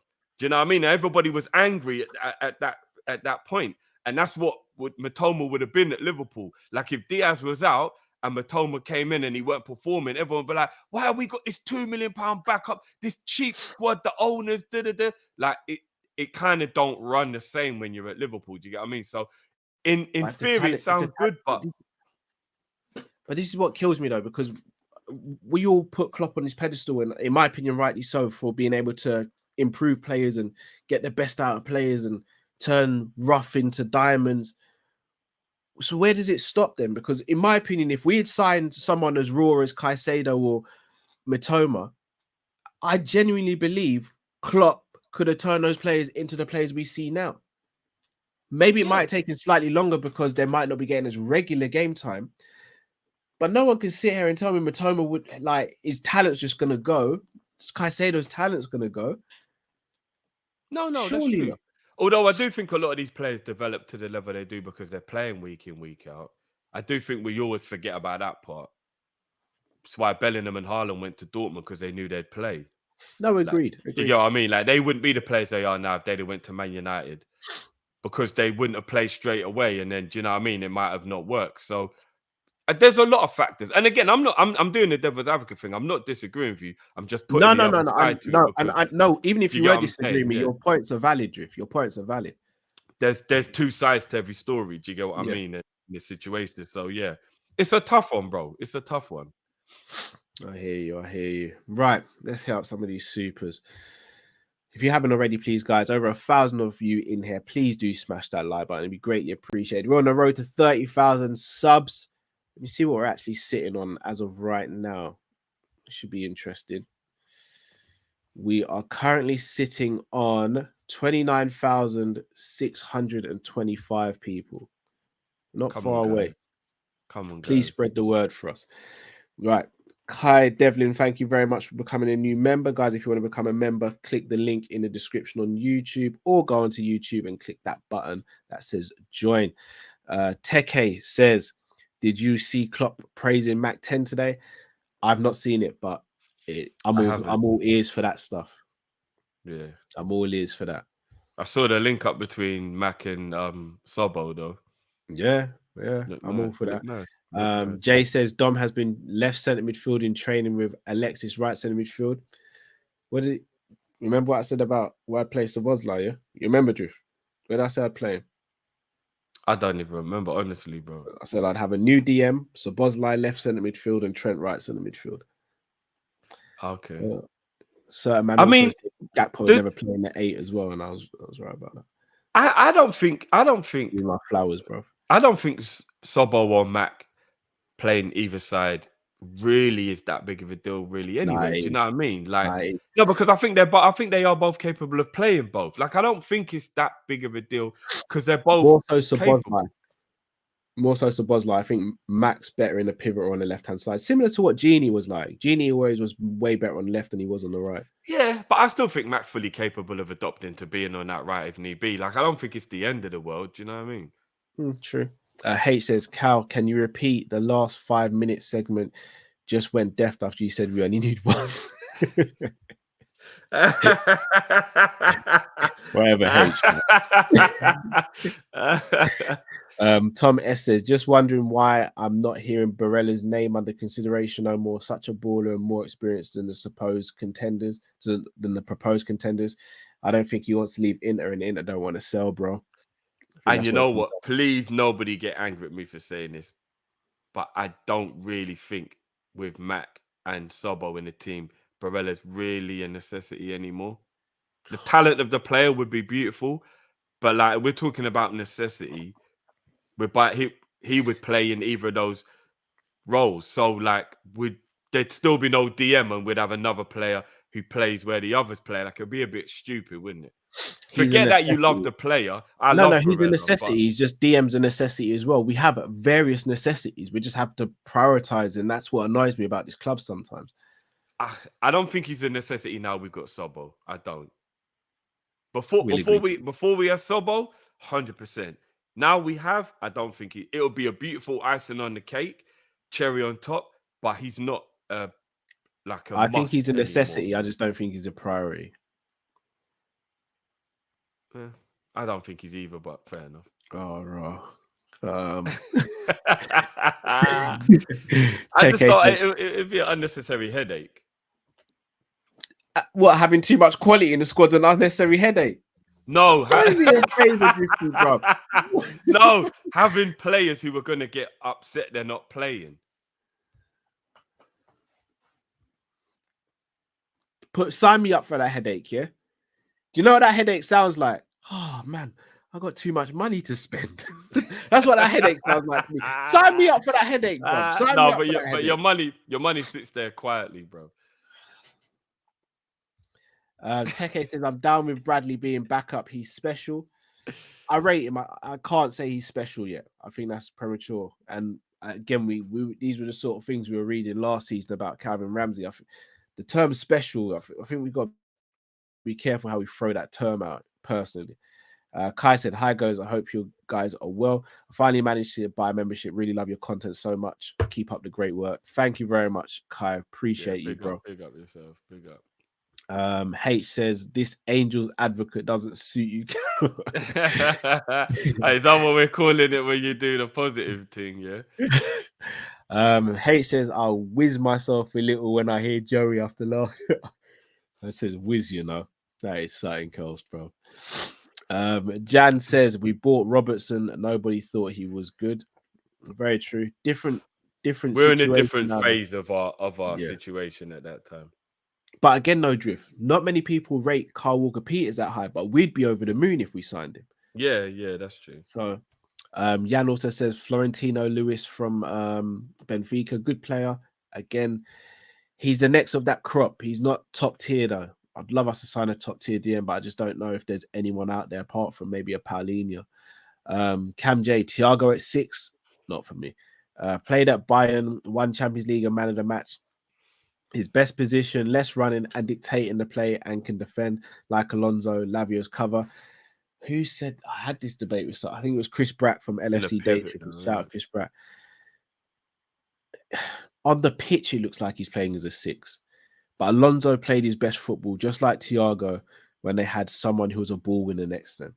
Yeah. It was like a pivot almost. It wouldn't have worked. If you put, let's say you put bloody, I don't know, name me a DM. Let's say it was flipping Casemiro and Thiago in the double pivot. Sign me up in it, because I know Casemiro is going to do the shielding role and Thiago is going to dictate everything. But to leave Thiago by himself to break, God forbid, we're having a counter attack and Thiago is one of the last lines of defense. I don't want to see that in my lifetime. Not now. I slightly remember it to a degree when, and you're gonna hate me for bringing this up, but I slightly remember it to a degree when we had like 35-year-old Gerrard playing in that role in 13-14. And obviously his legs weren't what they used to be, and there were times where he would get caught out a bit, but his creativity from there was unmatched. I think he got like 13 assists that season, playing from a deep line playmaker role. But there were some games where we got caught out because he wasn't naturally great at being able to do that role anymore. So it kind of would be a bit similar to that. I mean, we shipped 50 goals that season. Wow, the defense weren't getting that much protection. Again, this is Gerrard. I love the guy, obviously, but I'm just being realistic, bro. We shipped 50 goals when Gerrard was playing DM. I mean, let's not speak about Skirtle and Mignolet either, though, right? No, they were having clangers, of course, but they weren't getting as much protection as they would from a Mascherano war. That's the point I'm making. Cool. I don't think you needed to make it with Gerrard, but you did what you did. No, because Gerrard at that age is very similar to Thiago now. Creative, beautiful with the ball, but just not really that kind of player. Like you said, to be biting and going around, and it would be quite similar, in my opinion. Thanks for that, Drift. Appreciate you as always. Musa says Mac has only played 13 games more than Lavia, but fans were ready to pay 100 mil for him. But 50 mil is too much for Lavia. Their ceilings aren't far apart, because McAllister's played for a better team in a system more similar to ours and in a World Cup. We can't forget the World Cup. And he's played more football in his life than Lavia as well. Like, we can't forget those things. A lot of people forget that McAllister was good last season. This might have been the season when everybody paid attention. Yeah. But that was the reason why we had conversations, Cal. And I was like, have you not seen McAllister? Like, last season, he was good. You know what I mean? He wasn't a ghost or anything, but yeah. Teke said, heard links to Andre Tredade. Sorry, they meant Caicedo, not Mac, by the way, in that last super chat. So I think Moises Caicedo. Apologies, MC. Sorry, apologies. Nah, Caicedo special. You can see the talent, and he played in the World Cup as well. So you can see the talent, Caicedo. It's obvious, man. It's just obvious. I can't say I've seen Andre Tredade play, so I can't really speak on him. I'd be lying if I said I know how good he is or not. I haven't seen him. M Tarmizzi says, big up M Tarmizzi. Been wondering, have you guys been micromanaging? So how have fans been micromanaging football now in general? For example, look at the schedule on Transfer Target, flight schedules on Transfer Target. Yeah, that happens a lot. And Cal, how's weekend run going? I think what I do on Saturday, I managed to do a 5K. Yeah, I know it's going to get laughs out of people. I'm going to start getting called Callum Cater probably, but I've got to go for an X-ray on my foot. I've got some sort of a lingering injury I've had for about a year, but obviously now I've started running and that it's starting to get a bit problematic. Say again? Metatarsal or something. God only knows what it is. I'm hoping it's not too serious because obviously I'm looking to get this OnlyFans popping as well if things get really tough. But yeah, if you got ligament damage, man can't spread the toes for the picture, you know. Yeah, bro. If I've got a cast on my foot, I can't sell the toes, can I? So no, the toes poke at the end of the cast, man. They might want to see little foot bottom, bro. But I'm not gonna lie, 5K is good though, man. 5K is good, bro. You said that like that was no minor. Running 5K on a Saturday, bro, that's good, bro. No, well, I'm running 4 times a week at the moment. That is good, bro. I wish I could do 5K. What's 5 kilometers? About 3 miles, right? It's around 3, about 3 miles. About 3.5 miles is a good jog, bro. That's like that ain't no minor thing, bro. No, I'm not saying it's a minor thing. I just Chris Angel, I'm gonna give you a shout, bro. I'm gonna give you a shout because I need some help, man. I need some help. No, this my message, Callum Oxlade-Chamberlain, you know. There it is. Well done, Jay. Callum Dembele. I knew it was coming. Sander soft, you know. Well done, Jude. Well done, little play on word there. No, this was good. Callum Anderson. I like that one. I like that one. I like Bun that. You lot, man. Bun you. That's what I mean, bro. I can't speak to you lot. Bun you lot, man. Man. Yeah, now big up yourself. Tarmizzi, let me know. DM me, man, or WhatsApp me and let me know how your progress is going. You probably got an 8-pack by now, though. Knowing you, bro. Jay says Sangare. Again, not a massive fan of him. I think he's okay, but doesn't move me. Right, Shotgun says Doak, Europa, young player of the tournament if he plays. Are we doing that thing again as fans where we've seen him play a couple of times and he's been good and we're just pushing him to the moon? No, but you know, bro, he's talented, man. You know, sometimes you look and you think you might be going over the top, but I'm not gonna lie, Doak looks talented, man. I can't be more impressed with a 17-year-old.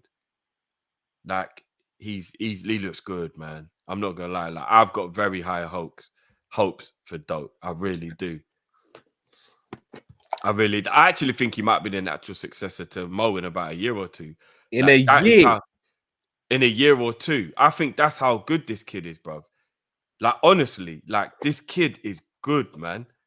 Like I'm impressed every time I see him, bro. And his mentality, his body structure for his age, his strength, he's so nonchalant. He don't care who you are, bro. He'll take you on. He doesn't care who you are, bro. In training, that you'll see clips and he'll just take on, man, big boys in the game. Simi and Robbo, no, he don't care, bro. He doesn't care. Raw. Man disagreed with me on them levels there. No, that must have been a technicality because what I said wasn't that bad. No, it weren't you, brother. It's not you, it's me. Do you know what, Drift? You can actually back me up on this. We were together when we found out Fabinho signed. How gassed was I when we signed Fabinho, bro? Yeah. But Fabinho, we thought we'd won the lottery. I actually remember we walked out of the studio. We walked out the Cheeky Sport studio. First time we did a video together. Bro, I was moved. Yeah. We were gassed. He's one of the players I wanted. I just didn't think we had a chance of getting him because I thought Man United were going to get him. He moved me. Pause. Adnan says, I was one of the fans who believed after Gerrard was darkness. I was wrong. We managed to win everything. We'll be fine without Thiago, Fab, Hendo. Trust me. I agree if we replace them correctly. In the long run as well, I do believe it. I'm just worried about this season. Yeah, same. Hate says Liverpool moving like Amir Khan with Colwell, reckless.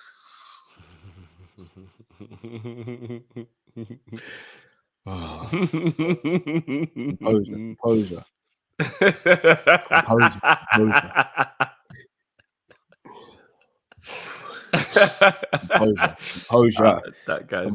Composure. Man.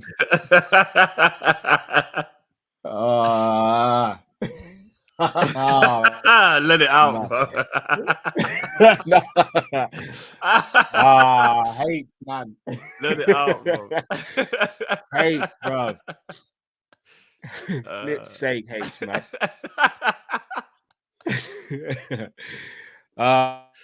Vagabond. I know Liverpool have had a representative in Madrid last week, apparently to talk to Llorente's agent, but someone has told me it might be for Anton Griezmann. Absolutely not. We ain't getting Griezmann. That would make no sense if we went for Griezmann. We're not getting Griezmann.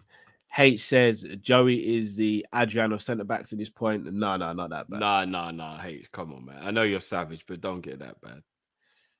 Jay said, did Klopp play with a DM at Dortmund? Yeah. Yes and no. Bender. How did you pronounce it? Is it Bender? He did and he didn't. He picked and chose his moments. And he was winning until Bayern went and got Javi Martinez, who was a DM, and kind of stopped how their team were playing. Not to mention the rest of his players started moving to his rival as well. Star Days, and you can only keep one of Hendo, Fab, Thiago. For me, it's Hendo. I'm keeping Hendo over Flacco as well. No, Thiago as well. No, it just says Hendo and Fab. I lean forward like I was lying. He keeping you. Brother, can only keep one of Hendo or Fab. For me, it's Hendo. No, it says can only keep one. Hendo, Fab, Thiago. For me, it's Hendo. Where's Thiago? It don't say Thiago. Barely. Is that what you're saying? Yeah. Barely. If it's out of the three, I'm keeping Thiago. Teco says, I believe Doak is the perfect Salah successor. Jeez, I hope you guys are right, man. This is a lot of pressure to put on the kid. No, Doak not mistaken, special. He hasn't even played 90 minutes for Liverpool Football Club. Cow, Doak special. You know, sometimes you can just see it. But what are we basing it off? I'm basing it off of what I've seen whenever he's played for the under-21s, whenever he's played for Liverpool, whenever I watch training. Obviously, I'm just going off what I've been shown. But, bro, the kid, there's something about him, bro. He's fearless. You see, like, but sometimes... Fearless and being ready to succeed Salah are two different things. No, of course. Anthony Gordon's fearless, but we're not taking Anthony Gordon. All right. Let's take out of it taking Salah's place, because that's a monumental thing to do. I'm just talking about the kid's got what it takes to get to the top. I truly believe that Doak, like, you can just tell, man. We have said this about a lot of players, though, right? Yeah, but sometimes you get a different feeling. Sometimes you get a feeling, and then you get a different feeling. And with Doak, it's the latter, bro. You know, a little bit like somebody said a little bit earlier on, you know, like when Rooney first came through, and I'm not saying Doak's going to be that level. Rooney was like elite. But like, you know, there was just something about him that did feel a little bit different. Probably how the Arsenal fans felt about Saka when he came through at quite a similar age. Like, there's just a feeling that, no, do you know what? This ain't a hype. There's something like this kid's actually got it. You can kind of tell sometimes, bro. And I'm not saying it's a guarantee, but you know what I mean? Sometimes you can just tell, bro, with Doak, there's just something. I can just see it, bro. I can just tell. There's something about him, bro. You know what, Scottish players in Liverpool, there's a very rich history of Scottishmen at Liverpool. Do you know what I mean? Like, he's just going to continue that rich Scottish history at Liverpool. But I just have a feeling. I've just got a feeling, bro. The kid, that it's the fearlessness combined with the ability for me. if he's this fearless and confident at 17, hopefully it could just only get better, bro. But all kids, but that's kids though. All kids are fearless at that age, Drift. Nah, No, not they all of are, them, bro. Drift. Some They of are. them are like deer in the headlights, Cal. No, honestly, some of them are like deer in All the right, headlights, all bro. right. Most of the good ones are fearless, bro. I don't know, man. I don't know. I don't know. I don't know. And I don't know. I'm just saying. I can't explain why. I just think he's got it. I just think he's got it. I hope so. I just the amount of pressure it seems like it's going to be on this kid. I think it's unnecessary. All right. Is there? You might think this is crazy, but replacing Salah is the only element that I would say is like the more pressure part of it, because he's an absolute legend, maybe one of our best ever players. But when Trent came into the team at 18, was it not very similar pressure that Doak would be under? Like, you're playing in Liverpool's first team. He probably felt more pressure being a Scouser. And at that time, because we weren't that good, it was probably like going to stand out a bit more if he was bad. He was Trent replacing. Yeah, again, Klein is no comparison with Salah, but playing right back for Liverpool still a massive deal, bro. Playing right back then was less of a deal because Liverpool weren't expected to win anything. We're expected to challenge and win now. But Trent had to play Champions League games, Cal. Yeah, and showed himself, bro. Yeah, but that's pressure, bro. Was in a quarter-final against Man City, and Trent had only been in the team for 4 months. With all due respect to Doak, and I say this with the utmost respect because I do think that Doak is very talented for his age. Trent was doing way more for the under 23s than what Doak has. That's true. But at 18 years old, Trent had only been in the first team 3 months, Kyle, and he had to play a quarter-final against Sane against Man City, bro. No, I hear in the that, Champions League. And he stood up because he was good enough to deal with the pressure, right? But Trent is better than what Doak was, or what Doak is. Like, I don't know, because it's a defender and an attacker. It's a bit hard to tell. But bro, like, I'm just saying, Doak looks like he's good. I think Doak's good, but what is the harm of having someone who is a middleman between Salah and Doak? No, there's nothing wrong with that. No, but maybe Szoboszlai is that. Maybe. Do you get what I mean? Like, maybe he is, bro. And Elliot plays there as well. So Doak maybe has like another 18 months or so to get himself ready. By the time the kid's 19, he might be. That's it, bro. We got the new Salah. I don't know, but we'll see, innit? Vacabond says, "Who would you sign as a sit back leg breaker CDM?" I don't really want man breaking legs. yeah, definitely. Palhinha's the one that's left that I think we should go all in for. If there's by any miracle that Tchouaméni becomes available, then I'd go and get him. But I don't see that happening. What I could see happening is us getting someone, then Tchouaméni becomes available, and then we still can't get him anyway. That's just how our luck is. So Tchouaméni won't be available for another 12 to 18 months. I agree with that. Mario says FSG has spent more money on infrastructure than the team. Technically, they've spent our money on infrastructure. Vacabond says Andre Trindade is it pronounced? Calvin Phillips, Alan Varela, Rabiot, Marcus Llorente, even Decore. None of those guys move me. I can't say that about Andre or Alan Varela because I've not seen enough of them, but the others don't move me. I heard that Rabiot signed a new deal. Yeah, so did I. I wouldn't want Rabiot anyway. Rabiot's attitude is all wrong. Rabiot's not a 6 either. Yeah, his attitude's all wrong. I wouldn't even want Rabiot. I think that's a bit of a myth. I don't know, bro. Juve and PSG seems to have caused problems. Big up to Bayesian Reds TV. Bayesian Barnes says, Cal just sent you a picture. You did. It made me feel very upset, especially as at the time I was walking with an umbrella. I haven't even checked. Teke says Mac 10 intercepted a counter and Klopp was in awe. He's saying 6 settings, yeah. I would play him in a pivot, but not by himself. No, same here, bro. Same here. Yeah, not by himself. Ad says my worry is if we sell Fab and don't bring in anyone. Yeah, that's everyone's worry.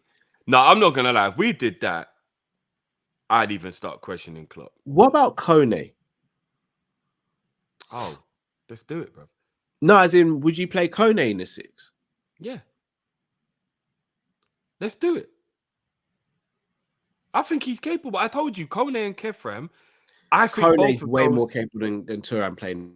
but I think both could be molded into being able to be a good DM, though. I think Kone can. I think you're shackling Thuram by playing him in the 6. I think Kone you can mold into it's an out and out the same, 6. bro. I think he's kind of the same. I think Kone's attacking ability is still being hampered. His gracefulness is still being hampered if you make him play only DM. But I think but you can still do that by beating the press and dribbling past the man and open up a bit of space. But would you not say that Kefram's strength would make him more cut out to be a DM than Kone's? I think Kone's just the strongest Thuram. Do you think so? Yeah. I think Kefram's a little bit up in terms of the strength thing. I would like if I was giving, I'd give Kone like a 7.5 to an 8. I'd give Kefram like a 9. No, fair dude. And obviously, in that position, strength is really important. So that's why I'd probably say maybe like I think Kone reads the game better. I think he's more pressure resistant than Kefram. I agree with that. He's better at tackling as well. So I think he'd weigh out better for Kone. I don't know about the tackling, but he's more intelligent. I definitely agree that Kone's got more game intelligence than Kefram. Yeah, I agree with it. Beijing Reds TV says, fellas, read today Naby has a knot yet. Some things don't change, even if the jersey changed. Yeah, I feel sorry for him, man. I don't know what it is, but I say this not in a rude way, but he's not our problem anymore. He shouldn't have been our problem last season. I don't know why that made me laugh. I wouldn't even say that in a malicious way. I know you wasn't, but like you're making it worse than it is, Drift, man. Stop. No, man. Bob, I don't know why that got to me, Bob. I don't know why. Yeah. I feel bad for the kid, honestly. Do you know what it is? Because Naby has that really like childlike innocence about his personality, you almost like forget he's like a grown man. And like as a grown man, you got to take responsibility for yourself. Like, what's going on? What's going on? Like, why are you getting injured all the time? You're not looking after yourself. Like, I don't know. Maybe it's hereditary. I don't know, but I don't know. Skip to my Lou says Mac in a pivot with Lavia. What you think, Kopish? Good. It could run.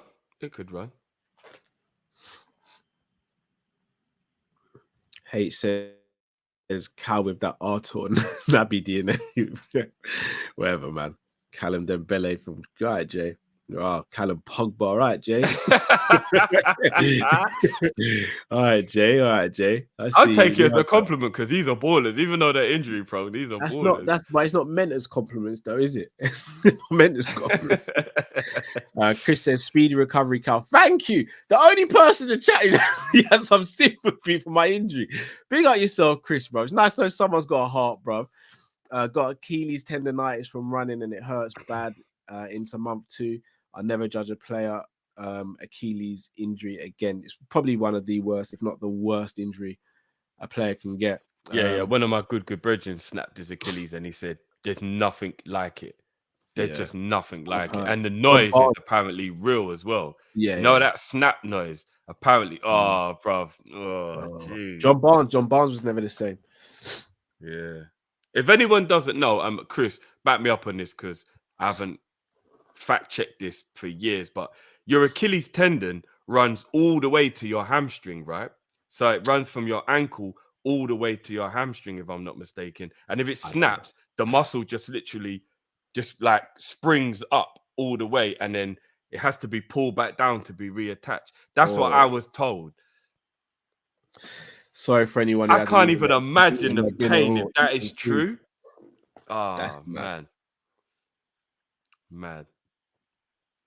Drift is right about tapping up. Should be allowed to talk to players directly in the summer window during the season. Agent contract only. That's more of a compromise, to be fair. I wouldn't even delve into that world, man. It ain't worth it.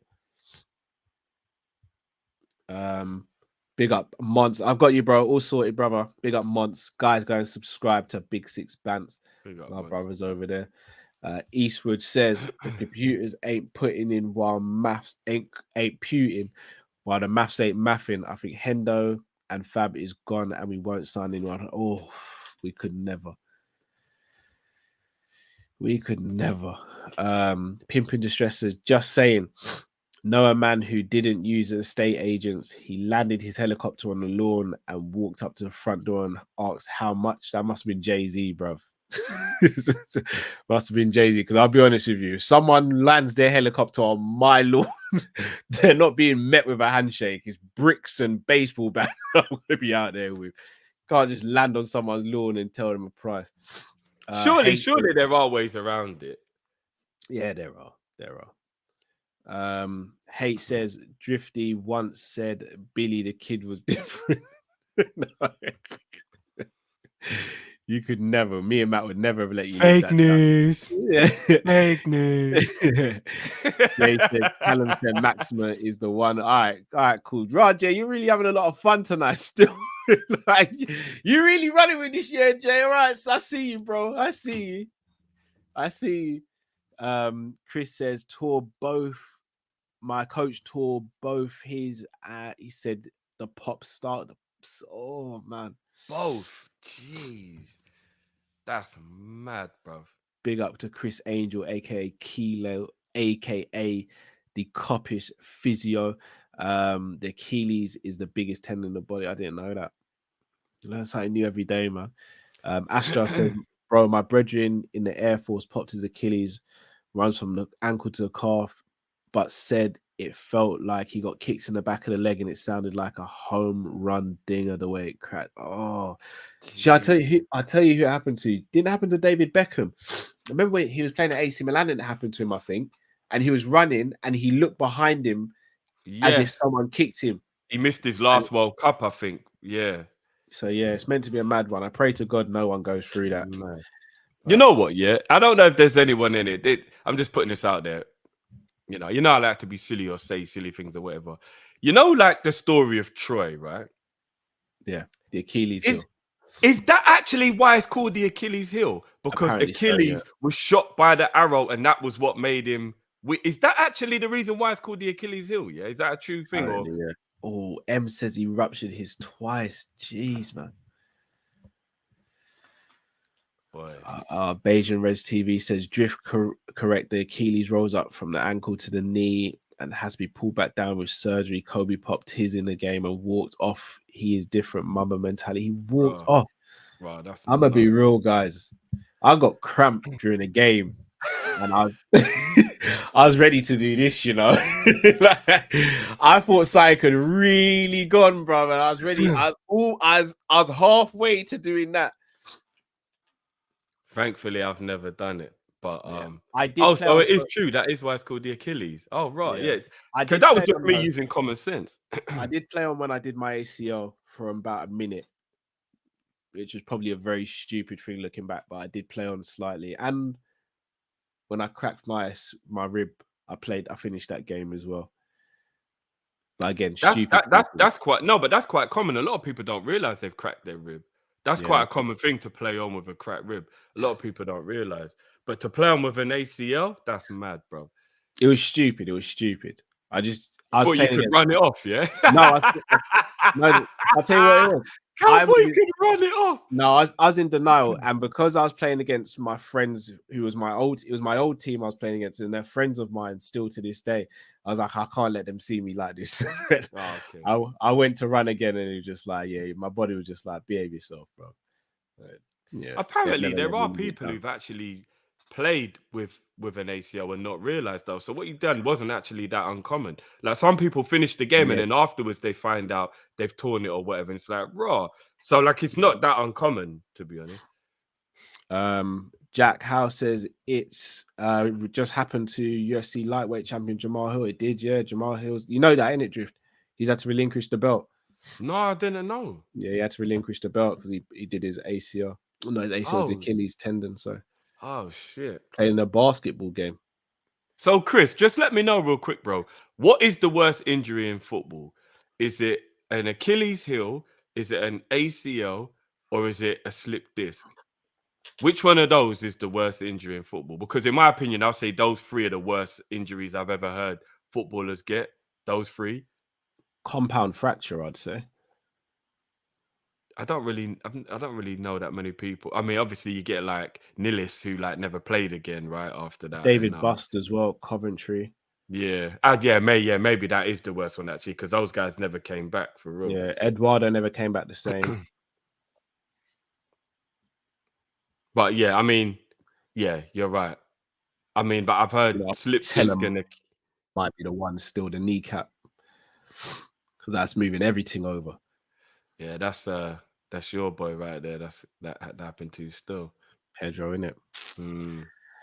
Eastwood says Achilles myth. His mother dipped him in invisibility and held him by his Achilles heel. Oh, never heard that one before. Yeah, never heard that one. Yeah. Isn't there a lot of people though that say that a break, as long as the break is clean, can be better than muscle tears or tendon tears, because naturally the bone heals better than muscles do? Is that not depends how if it's a clean break? If it's like if your fibula breaks but your tibia don't, then you might be in trouble, for example. But like if both break and it's a clean break, apparently that's an easier thing to recover from than a tendon tear or certain muscle. Chris Weidman, when he broke his leg in UFC, bro, he's got infected and he had multiple surgeries. His was one of the worst though that you can get. Him and Anderson Silva. That was horrible, man. Bro, imagine watching both of those live, bro. Oh, I turn my stomach. I'm glad you gave me the heads up on the Weidman. Yeah. I was just like, yeah, I can't let Drift go into that. I've seen the three worst injuries I've seen in UFC is Anderson Silva's leg break, his one, Chris Weidman's one, and when Nogueira had his arm snapped by Frank Mir. Yeah, the arm snap. Oh, that was mad. I remember watching that and just being like, bro, just tap. And we just saw Mir take a deep breath and just crank it, and it just, oh gosh. Yeah, it's when they step back, but there's no leg there. Yeah.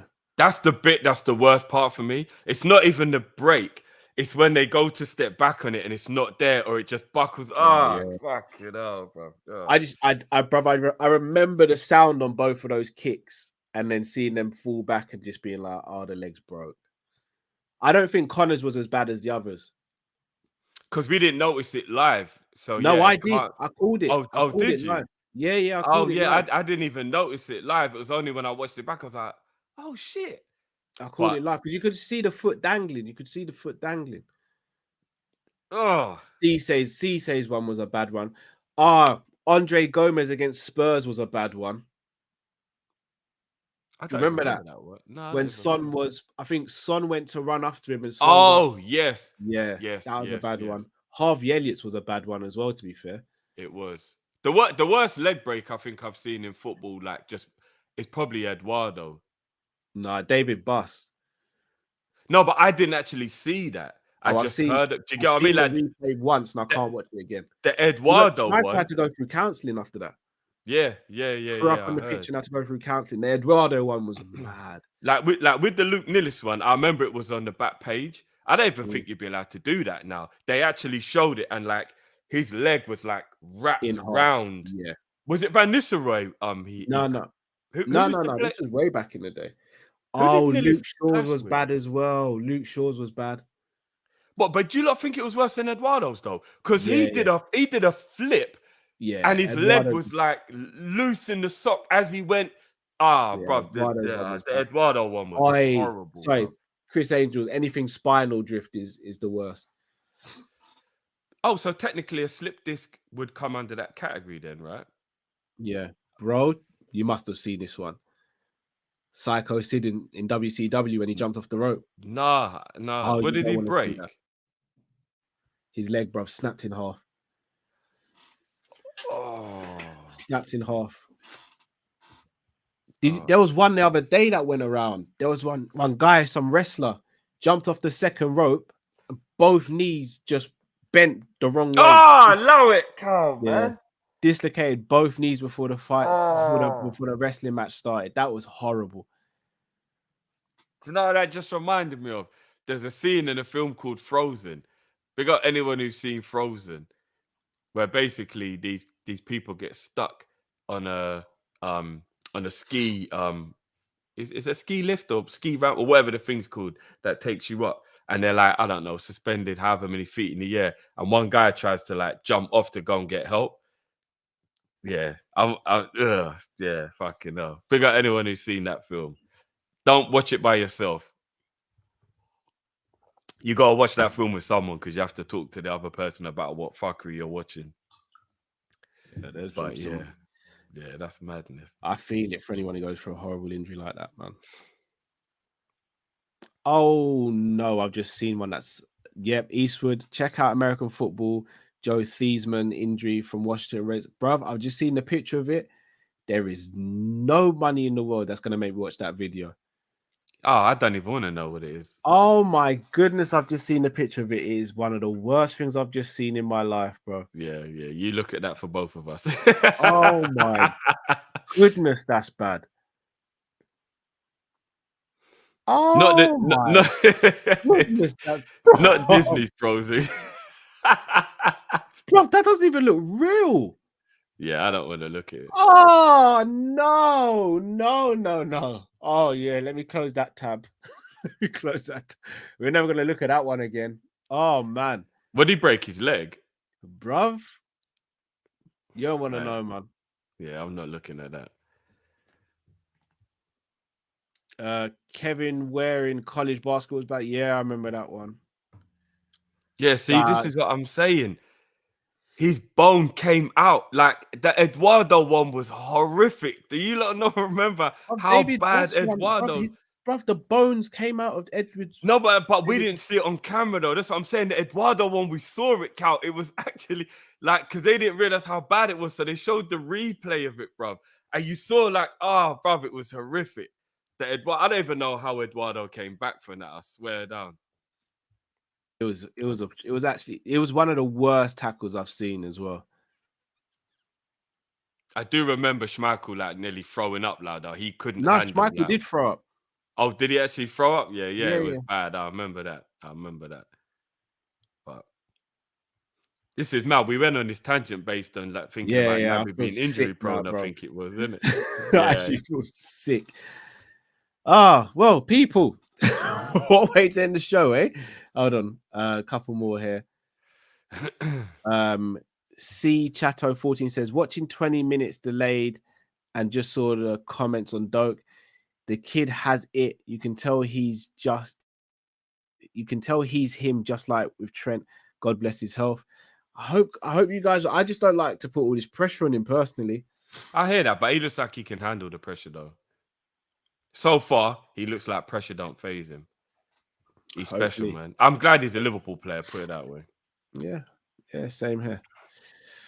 All right, well, people, that is us for tonight. If you haven't already, please do smash the like button, subscribe if you're new to the channel as well. But also, guys, those of you who are subscribers, please get your friends and family members involved, whether they're Liverpool fans or not. As you see, we speak about other stuff outside Liverpool sometimes as well. I think we're a vibe. I think we like to have a laugh and a joke on the channel as well. I'm sure you guys agree. And yeah, only 447 likes, guys, and there's over 1,000 of you in there. Come on, guys, man. Please smash that like button, man. Indeed. I know sometimes people just completely forget or whatever. Like, I know it's an innocent thing to do. I've done it myself, but guys, the like button really helps to get the algorithm pushing the video out. So please smash that like button, guys, and subscribe, man. Do you have anything? Well, you've pretty much said what you want to say to the people, right? Yeah. Just hit that like button for us, please, and subscribe if you haven't already, guys. Members as well. We've got some new stuff coming for the members by the end of the week. Latest next week, which will be really fun for you guys. And we got a couple of revamps, couple of remixes coming soon as well. So yeah, man, looking forward. You know what? I'm looking forward to our first preseason game, Cal. Everyone else has been playing games already, and we're not. This is new. We're normally the ones who play 84 preseason games. So it's kind of rare that we're the last ones to play a game. So looking forward to seeing the boys play the preseason game on Wednesday, man. Fully agree. Big up, indeed, Skip. people. Big up everyone who's showing their love as well, man. Big up, guys. Yeah, man. You guys are amazing. Till we see you next time, people. Thank you for tuning in. Stay safe, stay blessed. Our Kop-Ish and right, people. Take care. Peace.